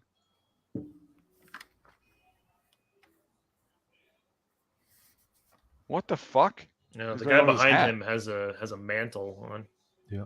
Yeah, of course. That's very common. But his hat, like, that looks like a button on the front, not like a fucking cockade. That could be. What? But... Well, I mean, like Trey, what do you think? Like, it's getting cockade. It could, but like, he doesn't have the rank. Well, that was gone after 43. The engineer or the MOS tape. Yeah, I know that. I know that, but like, so he's just got an old school cap, like a fucking 36 cap. All of them do. Look at the one way back in the corner. He's got a piss cutter too. Yeah, overseas cap. Oh, so that is a cockade. It's just like the lighting's weird and yeah. Yeah, it looks kind of low. It looks very low, like kind of scrunched though. What the fuck? Yeah, but he's. And then what's this on his cuff? Might be just the buttons. It's dirt or scuffed up or a tear or something. Yeah. Dirt or some shit. Yeah, but yeah, that armband is very curious because it's like, what is that? If he was a Sonny, he would be. I don't know, like he'd be helping get other POWs and shit. Can we see his boots or anything? No, it just goes down that far. Yeah, it goes down this far. I've had he's wearing an M42 as well. Yep. Yes. Tunic and so definitely late war. Yep. Yeah, I want to say it was before Bastogne. I can't remember. I've saved this photo a long time ago on my phone, and that's a German vehicle to the right. That's a half track. That right there, one of those big ones, right? Yep, the ones you put the flat gun in the back. Oh, the big fuckers. Yeah, 522s. Not the SDKF. Yep. Or 522, is that correct? Yeah, not the 251. It's the 251. It's not the 251, but the bigger I think the 5. I could be wrong, but like it might be the 522. Like it's the flatbed that you put like the 37. Yeah. Yep. But they had the Dirty Dozen at the end. Yeah. Yes. Just this one's a flatbed. Yep. So then there's it's a M1 helmet there, and I think this was part of a video too as well. And I remember a lot of the American tankers had like French helmets and stuff too. Well, that was probably French soldiers then with American gear on. Maybe. Well, that's an M1. Yeah, that's M1 right there. And he's got I don't know what kind of boots he's got on because he's got his pants fucking over them, but like might just be service shoes. But like he's got the Raleigh helmet on. So I can never find it, but there was a picture that I wish I'd saved a long time ago where the guy had a Luger holster and he cut it up so it was like a strap. But he had his bayonet behind the holster. Mm-hmm. I've seen that one, and it's a tough one to find. So 237. That's what it is. Zach Burgard just said. It's an STKFZ 237. Okay. So yeah, that's the big fuckers. So this is Omaha. Weird. I thought Omaha, Nebraska was landlocked. Shut up, Devin. You don't know anything about America. Weird. I know Omaha, Nebraska is landlocked. So this landing craft went through Sicily and Anzio. And it carried both American and British troops. Yeah, it's got the Hampshires on there. Yep. Yeah. So Salerno 43. Oh, so it was in Sicily, Salerno, and Anzio. Yep. Damn. Sicily, Salerno carried British troops, and then Anzio carried Americans. Carried the third ID again. Omaha. Yeah. Then Omaha got completely totaled. So. Yep. That's a fucking sweet picture. I know, right? Cool picture. Yeah, Lcvp. This is a great photo too because it actually shows how these boats were made. Most people think they're steel. No, they're plywood, basically. They're made of plywood, yeah. They're not made of steel. Like people like in movies like again Saving Private Ryan when the bullets are hitting here like ping, ping, ping, ping. It's like that would just be going right through it like you just hear Yep. That would just be chopping that boat to pieces. They were not made of steel. They were made out of plywood. Was the frame steel? The ramp was steel. That's the only. That's the only part that's steel. Yeah. That's why that's why there's only like 2 or 3 of these landing craft in existence. They have all fucking rotted away by now because they're all wood. They're made to be just kind of disposable. They weren't made to last. Yeah. Okay. So, but how the fuck did this one get through Sicily, Salerno, and Anzio? It was lucky. That's probably why they painted this on here because they were proud of it. Right. Wow, it wasn't lucky enough. They were probably like, "Hey, we've gone through 3 campaigns. Like, let's paint that on this piece thing. of shit." Yeah, this plywood fucking box. We made it with our plywood boat. Yeah, you get to Omaha and you get fist fucked. I've seen recreations of these things and like the L brackets up here. They're the reproductions. They usually make them out of steel. Like guys who are like really into it. So what was that? So this right here, it's just an L bracket. But you can tell it's like screwed to the plywood. But like in the reproductions that are made of steel, this is like one piece that's welded. That's how they do it. Like that's how you can tell it's a reproduction. It's not an original. So explain the original then. What is this? It's just a steel L bracket that's screwed to it. He's saying that they're not, instead of welding, it's yeah, like the reproductions, they'll weld it to it, so it's like it makes it. Weld it to the. Gotcha. The weld to the actual. And that's where the misconception happens that these are steel. It's like no, like if you look at the originals, they're just these L brackets. Yeah. Yeah. So I thought we were talking about the actual bar that came down the supporting beam that like was welded. I'm like, well, yeah, if it's steel, but no, you're talking to the actual craft itself. It's just screwed to it. Yeah. Yep. So, I know. I can see that. Yeah, it's three fucking. Yeah.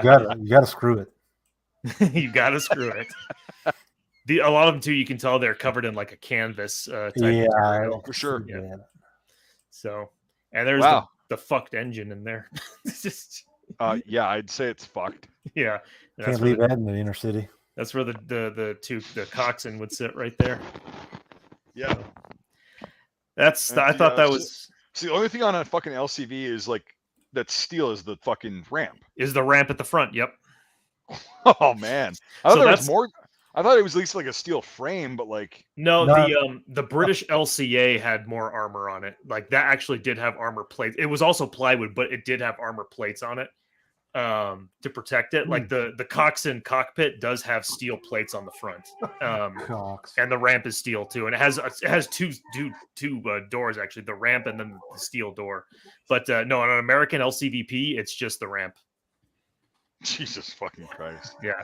So I love that photo because cat's pissed, Devin. Put her down. Yeah, I can hear that growling from here, man. Jesus. She's just mad because Victor's in the room and Victor's our new kitten. Oh, okay. Get him. And she's not a fan of new cat. Mm-hmm. Well, go let her kill him. You be nice. You be nice. Or I'll take you out back behind the woodshed and murder the shit out of you. Yeah, he's just joking for sure. How many cats you got, dude? 4. Jesus, you beat me. Yeah, we got Oliver. 3. We got Pippin, who is gigantic and dense like a collapsed star. He's huge. Like Remingtons? Lady over here who is very expensive, but we got her because we knew the people that were getting rid of her. She's got papers. That is a papered fucking purebred ragdoll fucking cat. Dog has fucking papers. That is I was about to say that, yeah. That is an $800,000 fucking cat.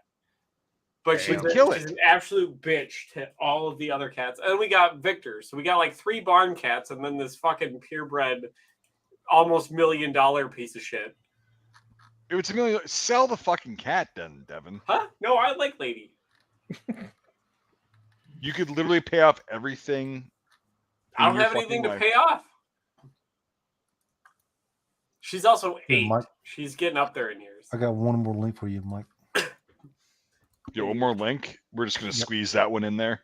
Last minute. Squeeze it in. 3 hours, 1 minute, 26 seconds. Let's go. Hurry up. It's one. He just shared it. I read about this in the cover up at Omaha. And picture it in photos, the private chat thing. Oh, you got some Omaha stuff? I'm down. Yeah, so the pictures were it's not even the best beaches. Come on now. It's what I've decided to focus on. It's Point du Hoc, but okay. Of course it is. But it's cover up at Omaha is the book. It's a pretty good book. Right, I have that book. Yeah. You said the pictures itself, they were secret for a very long time until somebody found them out. So they robbed ladders from London Fire Co. and put them on landing craft, and then attached MGs to the top. So they would come up on Point du Hoc, they would raise the ladder up and have like 2 Vickers. Yeah, 2 Vickers guns. They didn't use them during the assault though. But that was I don't see them in here, but in the book they have them like covered up with a tarp because that's how secret they were. The famous photo on Point du Hoc of the gun in the ground with the helmet on it. Mm-hmm. That's one of those Vickers guns. If you've ever seen that photo. Where the fuck is this link you sent me? What? It's in the private chat. Yeah, you sent me 2 of the same link. Try it again, dude. Send it again. Shit. Hold on. But no, that famous photo of the helmet on the gun at Point du Hoc with like the ammo belt coming. That's one of those Vickers guns that's from those ladders, those firefighter ladders.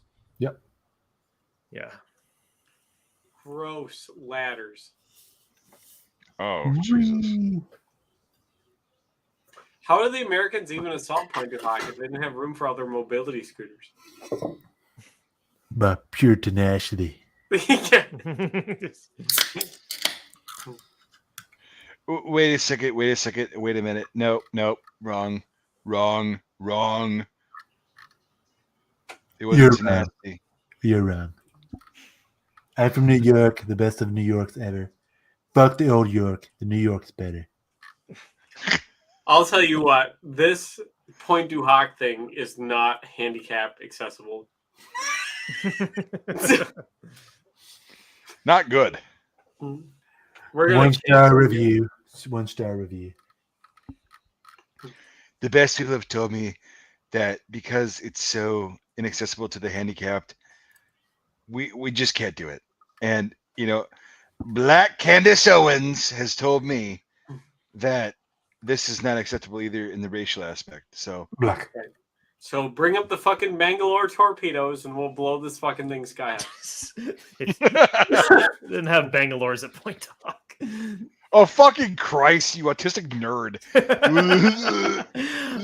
We're just fucking around. Well, actually, they didn't have Bangalore. There's no fucking around. Fucking no! There is no fucking around when it comes to Omaha, my friend. Well, for you, yes. I feel like there was a lot of fucking around. I feel like a lot of shit happened that probably wasn't. There was a lot of fun. Yeah, why don't you stick to fucking Juno and Sword and Gold, you fucking Commonwealth piece I of shit? certainly will, thank you. why I'll grab don't you my SMLE and my fucking 18 sword bayonet and do just fine. With your bagpipes. The Americans had bagpipes too. Come on now. Oh, fuck you. What? Okay. Let's hear this. What? The bagpipes? It's a thing. The Americans, yeah. They do it all the time. They did it fucking like. Did they do it at Omaha and Utah? Did they do it at Omaha and Utah? Did they do it at Omaha and Utah? You're thinking of Lord Lovett at Sword Beach, and Bill Millen playing the bagpipes as the troops came as the commandos came ashore.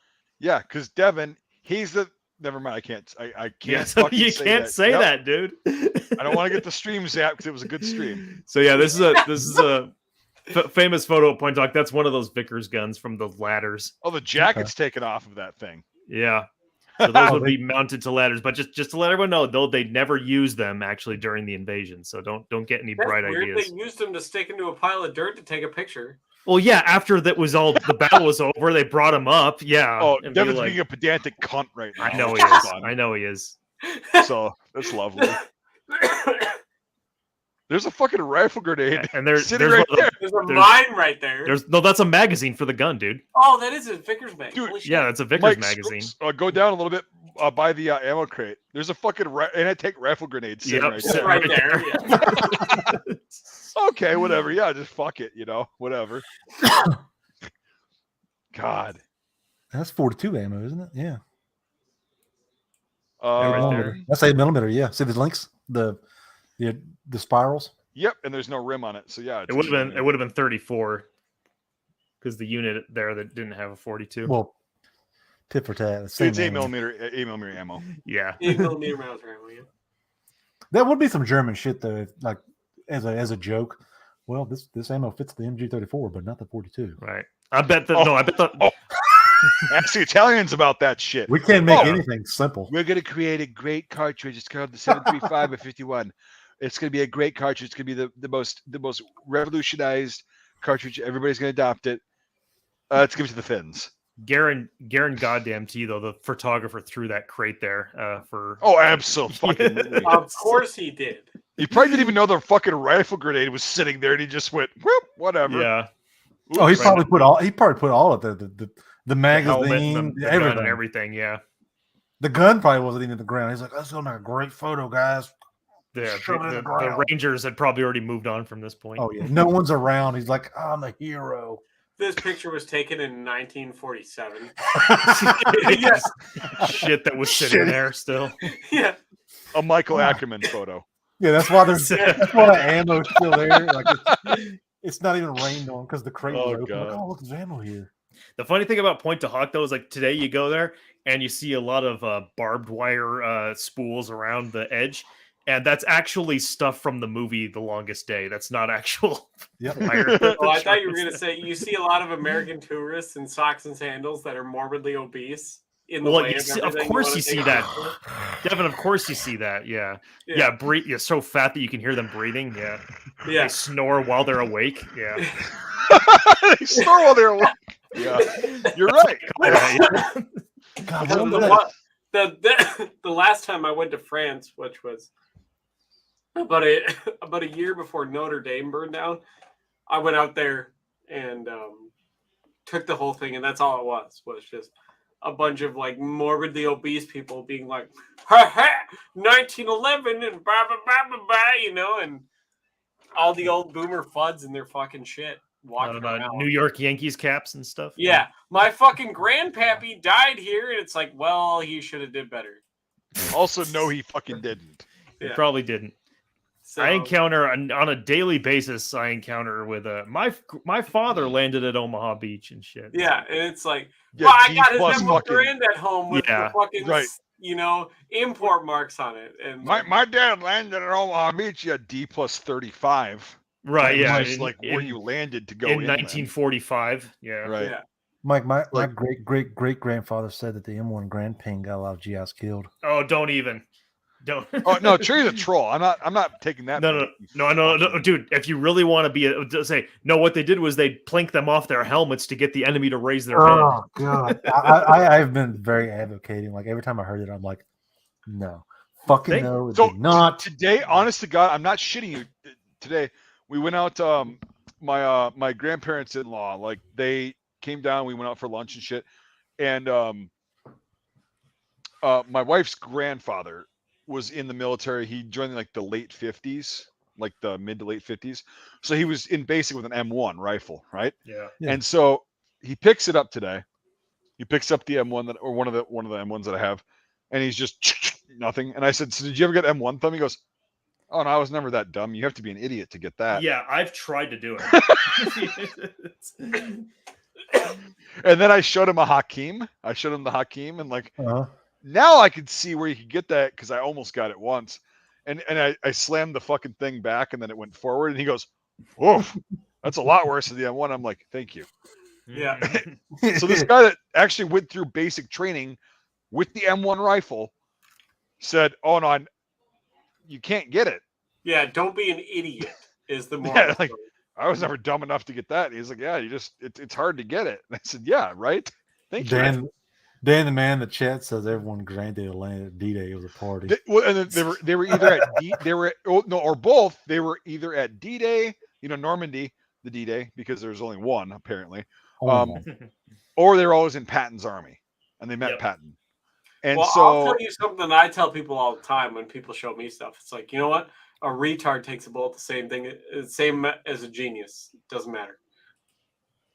What in the whole chicken fried fuck does that have to do with what we're talking about? You got all sorts. You got people that fuck up literally everything they do, but it doesn't matter because to the army, they take a bullet the same as a genius. No, here's the thing is the amount of people that claim that their relative landed at Normandy, right, on D-Day versus the actual numbers, very different.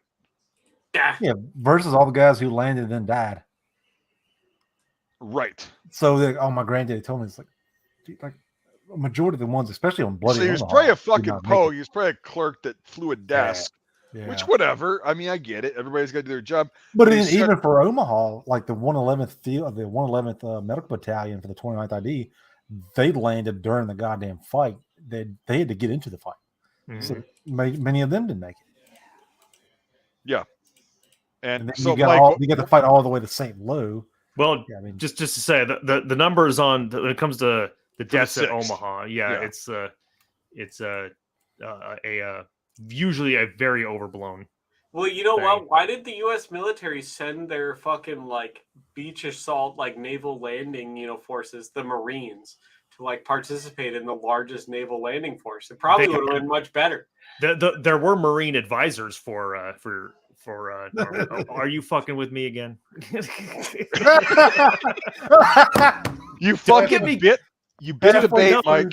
Don't get me going on this because I deal with it on a daily basis, man. You have no idea. He knows this. He knows. Halfway through the argument, like, with me, God. Just the other day, someone was like, "Why didn't they use Amtraks?" I'm just like, "Motherfucker," because they were already being used. Right. Because shit takes time to make, fucker. Yeah. Okay. Why didn't they just have all these aircraft carriers come to Normandy? I'm just like, because they were in the goddamn Pacific.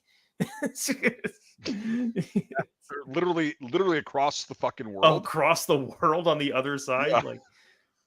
You think that, they don't just have an endless supply of aircraft carriers and aircrafts and people to man all that shit? It's like, fuck you. No, they do. If there's one thing I know about humans, it's that they really like to fuck. There will always be more people. I'm not concerned about genocides. Like, there will always be more people. Nice. Like, there will always be more people. Like, trust me, there's one thing I know about humans. They like to fuck. There will be more kids. I promise. That's just the other day I was watching something and that's what I said. So everything comes down to money and sex equals and money. Yeah, it's like when everyone's like, "Oh, the wildfires, trees grow back." Shut up. Yeah, okay. Those fires are actually good for the environment. Yeah, shut up. Trees grow back. Like, for fuck's sake. It cleanses the ground. Everybody, you know. Classic Devin, classic Mike. Okay. My hometown literally burned down 2 weeks ago. Don't care. They'll fucking rebuild it. Don't care. Okay, like, because you haven't lived there in fucking years. Why the fuck would you? Yeah, fucking A. Anyway, I think it was a good stream. Yeah, and I'm fucking tired and I want to go to sleep, so I'm gonna fucking call this bitch. But sounds good. Everyone who served in Nam was SEALs. Absolutely, yeah. It reminds me of they all were, and they didn't know how to work a Carcano. You know, all the other shit. There was like 261 Navy SEAls in Nam, and I've met all 2,000 of them.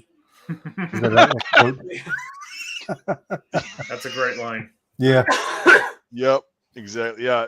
No, the people that I've met that were in Vietnam who actually did shit, they're like, "Yeah, I was in this unit and whatever," and I'm like, "Cool." But the guys that didn't do shit or were Vietnam, the best one is the Vietnam era veterans. Stateside. Yeah, I was a SEAL. National Guard, yeah, just set it up and living it up. Right. Yeah. I only ever got to like actually talk to one like actual like Vietnam vet, and he was an artilleryman, and I'm like, I 100% believe him. That guy could not hear fuck all. Oh yeah. Yeah. I met one time. Deaf as fuck. I'm like screaming at this guy from like. Yeah, I met one 2 time. feet away, and he's like, "What?" He said they kept the cigarette butts in they would smoke, break them off, and they would put cigarette butts in a bucket. And every time they'd fire mission, they'd run out and shove them in their ear and then start firing the gun. Because they didn't have back then there was no ear protection. No ear pro, yeah. So they used the filter. So fucking deaf, and he was there. He was there from like 71 to 73. Oh, so he went to the end. Yeah, and he was like deaf as fuck. As an artilleryman, every artillery guy, even if they have ear pro, if you meet somebody they're that's still fucking deaf, yeah, they're just fucking, because unless you triple up on the ear pro, even then, artillery is so fucking loud. I mean, so fucking loud. It's ridiculous. I mean, certain gun pieces you're required to open your mouth so it doesn't concave your chest. Yep. Like on the 155s, you have to do that, and the 105s. Even though they're not using that much anymore, they're still out there. And it's like, even the 105s, my God, we've heard both, like, as infantry guys, like, the 155s, you hear wham, and then you hear shh, and you can actually see the fucking round on a clear day. You can see the fucking round going through the air. That's how big it is. And it's like so loud. And you hear it go boom, like fucking impact. And it's like, oh my God. Yeah, and you feel the shockwave and you're a long fucking ways away from it. Yeah. Yeah, and then when we were in Iraq, we had it blows all the fucking dust off you, and you're like, we had incoming a few times of like rockets and shit. Even that without the fucking initial boom, it's still like artillery is so fucking loud. Like the shit they've got now, it's insane. It makes you fucking deaf. But I saw when I was doing the combat training thing, I was a ways away from them, but I saw paladins firing. Oh, those are they're 155s. fucking insane. Yeah. You could see I caught the shells coming out of it like on camera. Yeah, you could see them. You could literally see them. And those going are the out. fucking smart systems with the autoloaders too, so they can do shit in like quick fucking succession. They can fire like 5 rounds in like 20 seconds or something like that. It was I remember that because I think it's the same system that'll fire like 5 rounds. They can get it so every round hits every round, at the same time. Yeah. Oh, that's devastating, stupid, man. That's stupid. Fucking. Yeah, but like to be fair, what fucking exists that needs to be hit by 5 fucking 155 rounds at the same goddamn time? Enemy encampment. Fuck them. But like at the same point, like come on now. Like what kind of fucking tank or bunker is gonna get wrecked? 1 or 2 155s, let alone get 5 of them. Caught that, yeah. Enemy camp, enemy motor pool, all the above. Ammo dump, you don't get it in the first shot. You fucking just fire 4 more and just blanket it. Because even today's standards, the artillery. Now I'm not talking about the laser guided shells because they've got those now apparently. Yeah, just the regular shells. The earth rotation, wind, everything just affects. They're not all going to land like within a foot of each other. They're all going to be dispersed a little bit. Yeah. Plus the gun carriage itself, rocking back into the dirt. Yeah. Everything's going to diverge a little bit. So 5 rounds on target within a few seconds is great. It's shocking. It's devastating. Like then you got canister shot. I mean, Well, yeah, I've got a. I'm hoping to do an interview with a guy that really quick before we go. Like he was a Marine tanker in Vietnam in 67 or 68, 69. They didn't have tanks in Vietnam. They did. M48 Pattons. No, we did. Vietnam didn't have tanks. Bullshit. Bullshit. No, but anyway, I was watching a video about that. They were like, I don't remember what company it was, but they were like, yeah, we were anti-tank platoon, and they were like, well, Vietnam doesn't have tanks, so they made us a machine gun platoon. So we had 2 machine gun platoons. They were on a fob somewhere, and they were like, they heard me, whoa. They're like, yep, we don't have fucking anti-tank weapons. That was, I think, that SF. We'll get into that on a different. It wasn't SF. It was just a regular infantry, but they were right. But like that was at the same time. It was PT-76s rolling through the jungle. They were like, fuck. Yeah, no, a lot of that shit happened, but anyway, so he was a tanker, and he said they would have the canister shot, right? And if the Marines requested it out of the fucking 90mm gun, the flechette round, right? Yeah, I think so. He said canister, but yeah, it's probably the flechette rounds. Okay. And so he said we would shoot, just fucking level the barrel at the fucking tree line and just wham, and then there was nothing. He's like, there was no gunfire coming out of there. At the tank museum I go to all the time, they got 2 dusters. They got a World War II duster and a Vietnam duster, and they have this coalition of like the coalition of Vietnam, or the coalition of dusters, or whatever it's called. It's just a Vietnam vets who come together and hang out with this vehicle. And I already knew the answer, but I asked one of the veterans. He was like, "Yeah, we use these in the convoys." I was like, "What did y'all use them for?" Because they wasn't really that slow planes. They had jets and stuff. He goes, "Yeah, we leveled the barrel and that's exactly leveled the jungle." And I was like,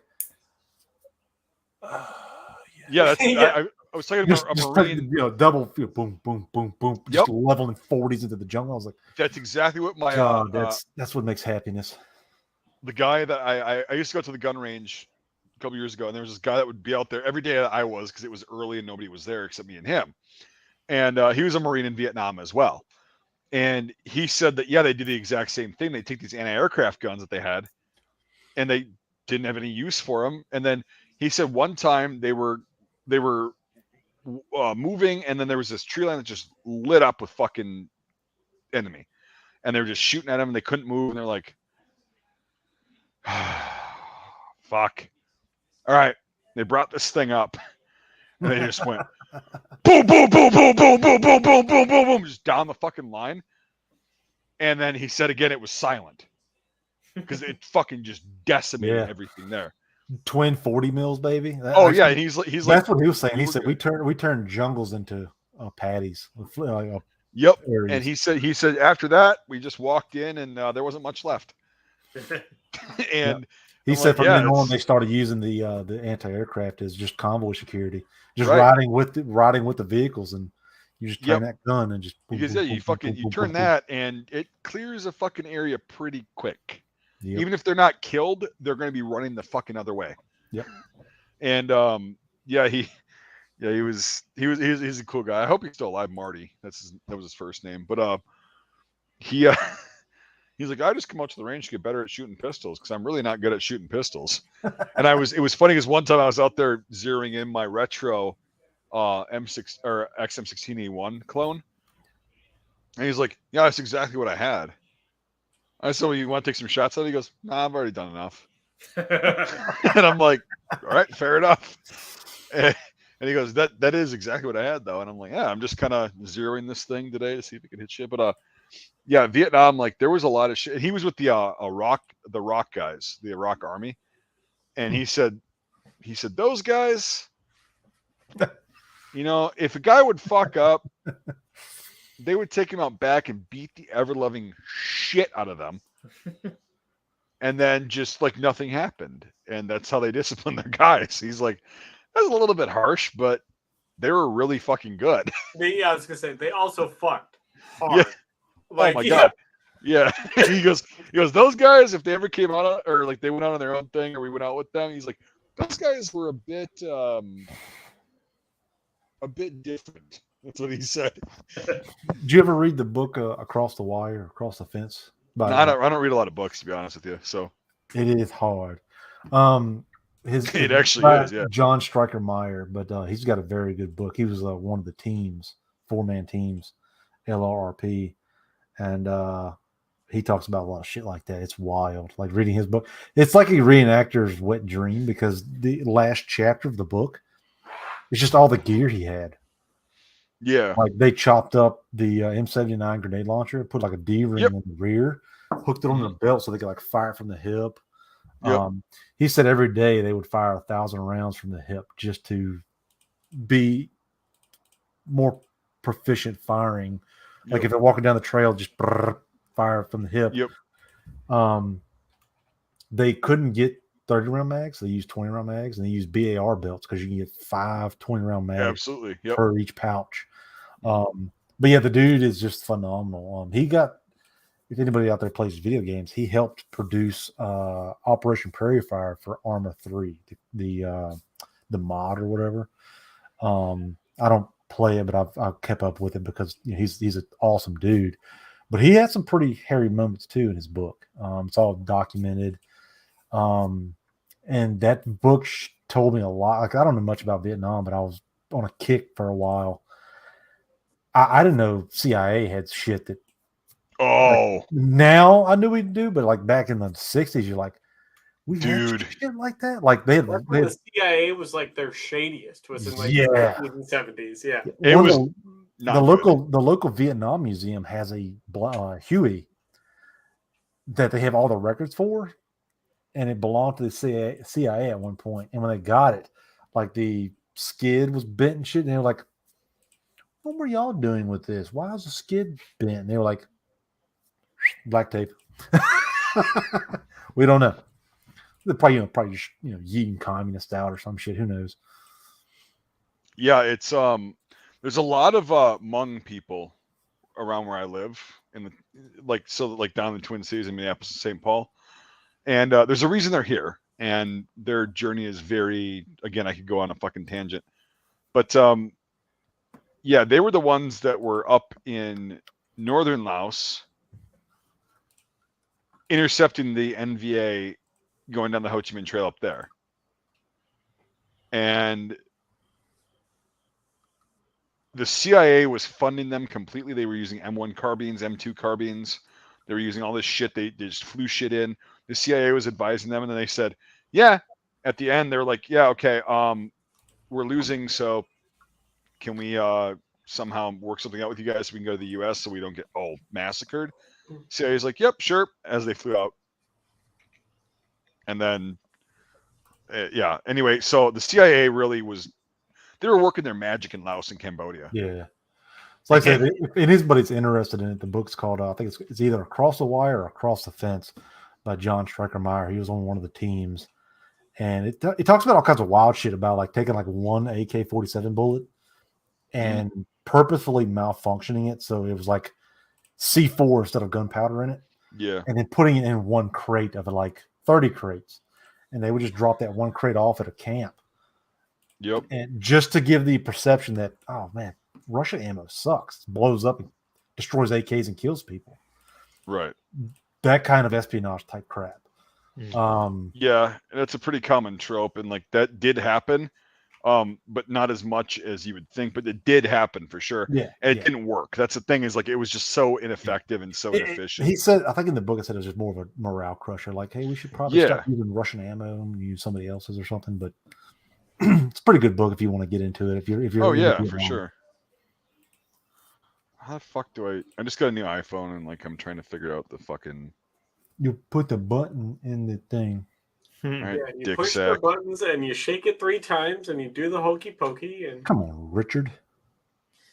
Do the hokey pokey. Seriously, how the fuck do I get out of the fucking program? Like my iPhone 8 had a button where I could like press it and they would just take push up on the bottom. Like I have a 14. You so push if up you on have the a bottom. program open, you gotta like take it. Like let's say if I YouTube open, there's a got it. Okay, it was just like scroll to halfway. I got it. The program was just sideways. So this is the brand new the 15 Pro. Yeah. So like okay. Wow. So yeah, you got to scroll it to like halfway. Yeah, Trey, don't fucking all the way, it just keeps it don't get excited. Like this is the first new phone I've gotten in fucking almost 6 years. I'm just trying to help. But I was getting I got it. Like it was just the fact that the game was like sideways and I was going from the bottom, and then when I did that, it got out of there. But anyway, no, it's good. I was about to upgrade, and they were like, the chick that I was talking to on the phone at T-Mobile, she's like, well, honestly, the iPhone 15 is coming out like today. They're releasing it, and then on Friday it'll be available for pre-order. So like the 14, if you want to get that, you still can, but like it's a couple days. And I'm like, whatever. So I just waited and then got the 15, but I gotta get a case for it, which I ordered. But yeah, I'll be able. For you guys that are watching, that were bitching about my short video or audio quality, it's gonna be better now. It's pretty awful. It's gonna be good. Well, yeah, my fucking iPhone is fucking 6 years old, and I beat the shit out of it. Yeah, exactly. Yeah, the old one, and it's like dirty bitch. Yeah. You know what I always tell people? I'm like, oh, you want me to do this thing? How about you give me the money for it? Sometimes they will. Yeah. I haven't had that yet. Okay. No, they usually don't, unless you're like a fucking simp, like Jake Paul, Logan Paul kind of like. Yeah, it's like I haven't had any. I mean. Hey, Jake Paul, he can't. Dan the Man gives me more money than anyone else, and it's mostly super chat, so I only get like 35% of it, anyways. No, I've had that happen with commission, but like, hey, I'd love it if you did this one painting of this certain thing. Well, give me the money to do it, and I will. Okay, you know. See, you're doing it wrong because I accept payment in 2 forms: money and sexual favors. We're going there. Oh. Listen, dude, I'm not gonna kiss and tell, okay? So you just leave us hanging, like you can't like make me feel better about myself with your fucking micro cock. I mean, it's only meant to please me. Mike, you're missing out on a lot of sexual favors. That's all I'm saying. I didn't say that. You know, I haven't gotten sexual favors. I don't kiss and tell when it comes to that. Oh, that's fair. Oh boy, a lot of gay sex going on. Yeah, that sounds very gay. I know. Well, I mean, it's 2023, that's and fair. Like that one guy I was listening to, he said 1 in 10 people are gay. So you know, so it makes sense that one of those 10 guys that I slept with was gay. That's pretty good. Very cute. Yeah, you Mr. fucking baldy mustachio over there. You should grow out the Ron Jeremy kind of like fucking like the skullet Halkias does, like the skull. Oh yeah. You're like balding on top, but like the long skullet. hair. It's called a skullet. Yeah. Skullet. Yeah. Well, I don't think you should definitely do that. You should do that. I would, but I don't think work would approve. Like, what's that guy on the Pirates of the Caribbean? The one, the partner of the guy with the wooden eye, like him. I don't know. I never saw any of those. Oh, the like short, fat one. Yeah. Stop rubbing it. It's gonna make it worse. Yeah, he's like fucking. He's got a skull. Yeah, absolutely. All right, I'm fucking tired. I'm a bitch. I'm a pussy, let's call it. Yeah, I gotta go mix a drink and then go get some food. Yep.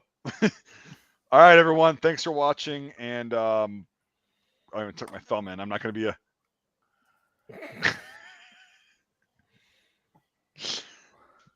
Yeah, there you go. If you've made it to the end, comment skull it. Skull it. Yes. Yeah. SCULLET. Maybe next time I'll have it. You should. I think it would look good on you. Just fucking. It would. It would. You can put it up in a hat at work. You can put it up in a hat. Yeah, put it up in a bun. Throw a hat over. Yeah. So, all right, guys. Thanks for watching, everyone. And yeah, gang signs. Oh shit. Shit, you know I'd be doing. Real talk. Oh fuck! I forgot how to do it. The thing. Come on, man. I don't know. Most of the people I have to deal with are Bloods, and they've showed me like 50 times. That's the thing I was trying to fucking do. So you tuck this. Dude, they got like they could spell out the word blood with their fingers, and it's like what? Oh fuck yeah! It's I can't remember it. It's all. I used to be able to do it Horizontal, like. No, it's you tuck your fingers in. Yeah. You tuck they certain do something, fingers. but most of the gang members I know. We're going this hardcore how to make blood gang signs. I literally was taught that by a former Blood, and yeah. Well, I didn't do it right, but no, it's Mike's almost got it there though. He was close. He was close. He was. It's you got to this finger. I forgot which fingers you tuck, and then. Yeah. These two idiots. Is it like that? There you go. Yes, there it is. Yeah. Yeah. Yeah, we're throwing up. Oh, this stream's gonna get zapped then. Oh shit! Yeah. Well, at least it's at the end. Yeah, whatever. They don't care Fuck about gangs, man. As long as you don't say the self-sleep word, and you know. Yeah, well, it's and they. Hey, as long as we all know we're very pro-communist and slave labor, we're fine. That's right. That and pro-trans, pro-gay, whatever, everything. I'm pro whatever. Yeah. Change is good as long as it makes things better. Convince me. All right. Well, whether we're killing the stream or not, I'm hitting it. Oh yeah. Okay. All right, guys. Later. Yeah. Later.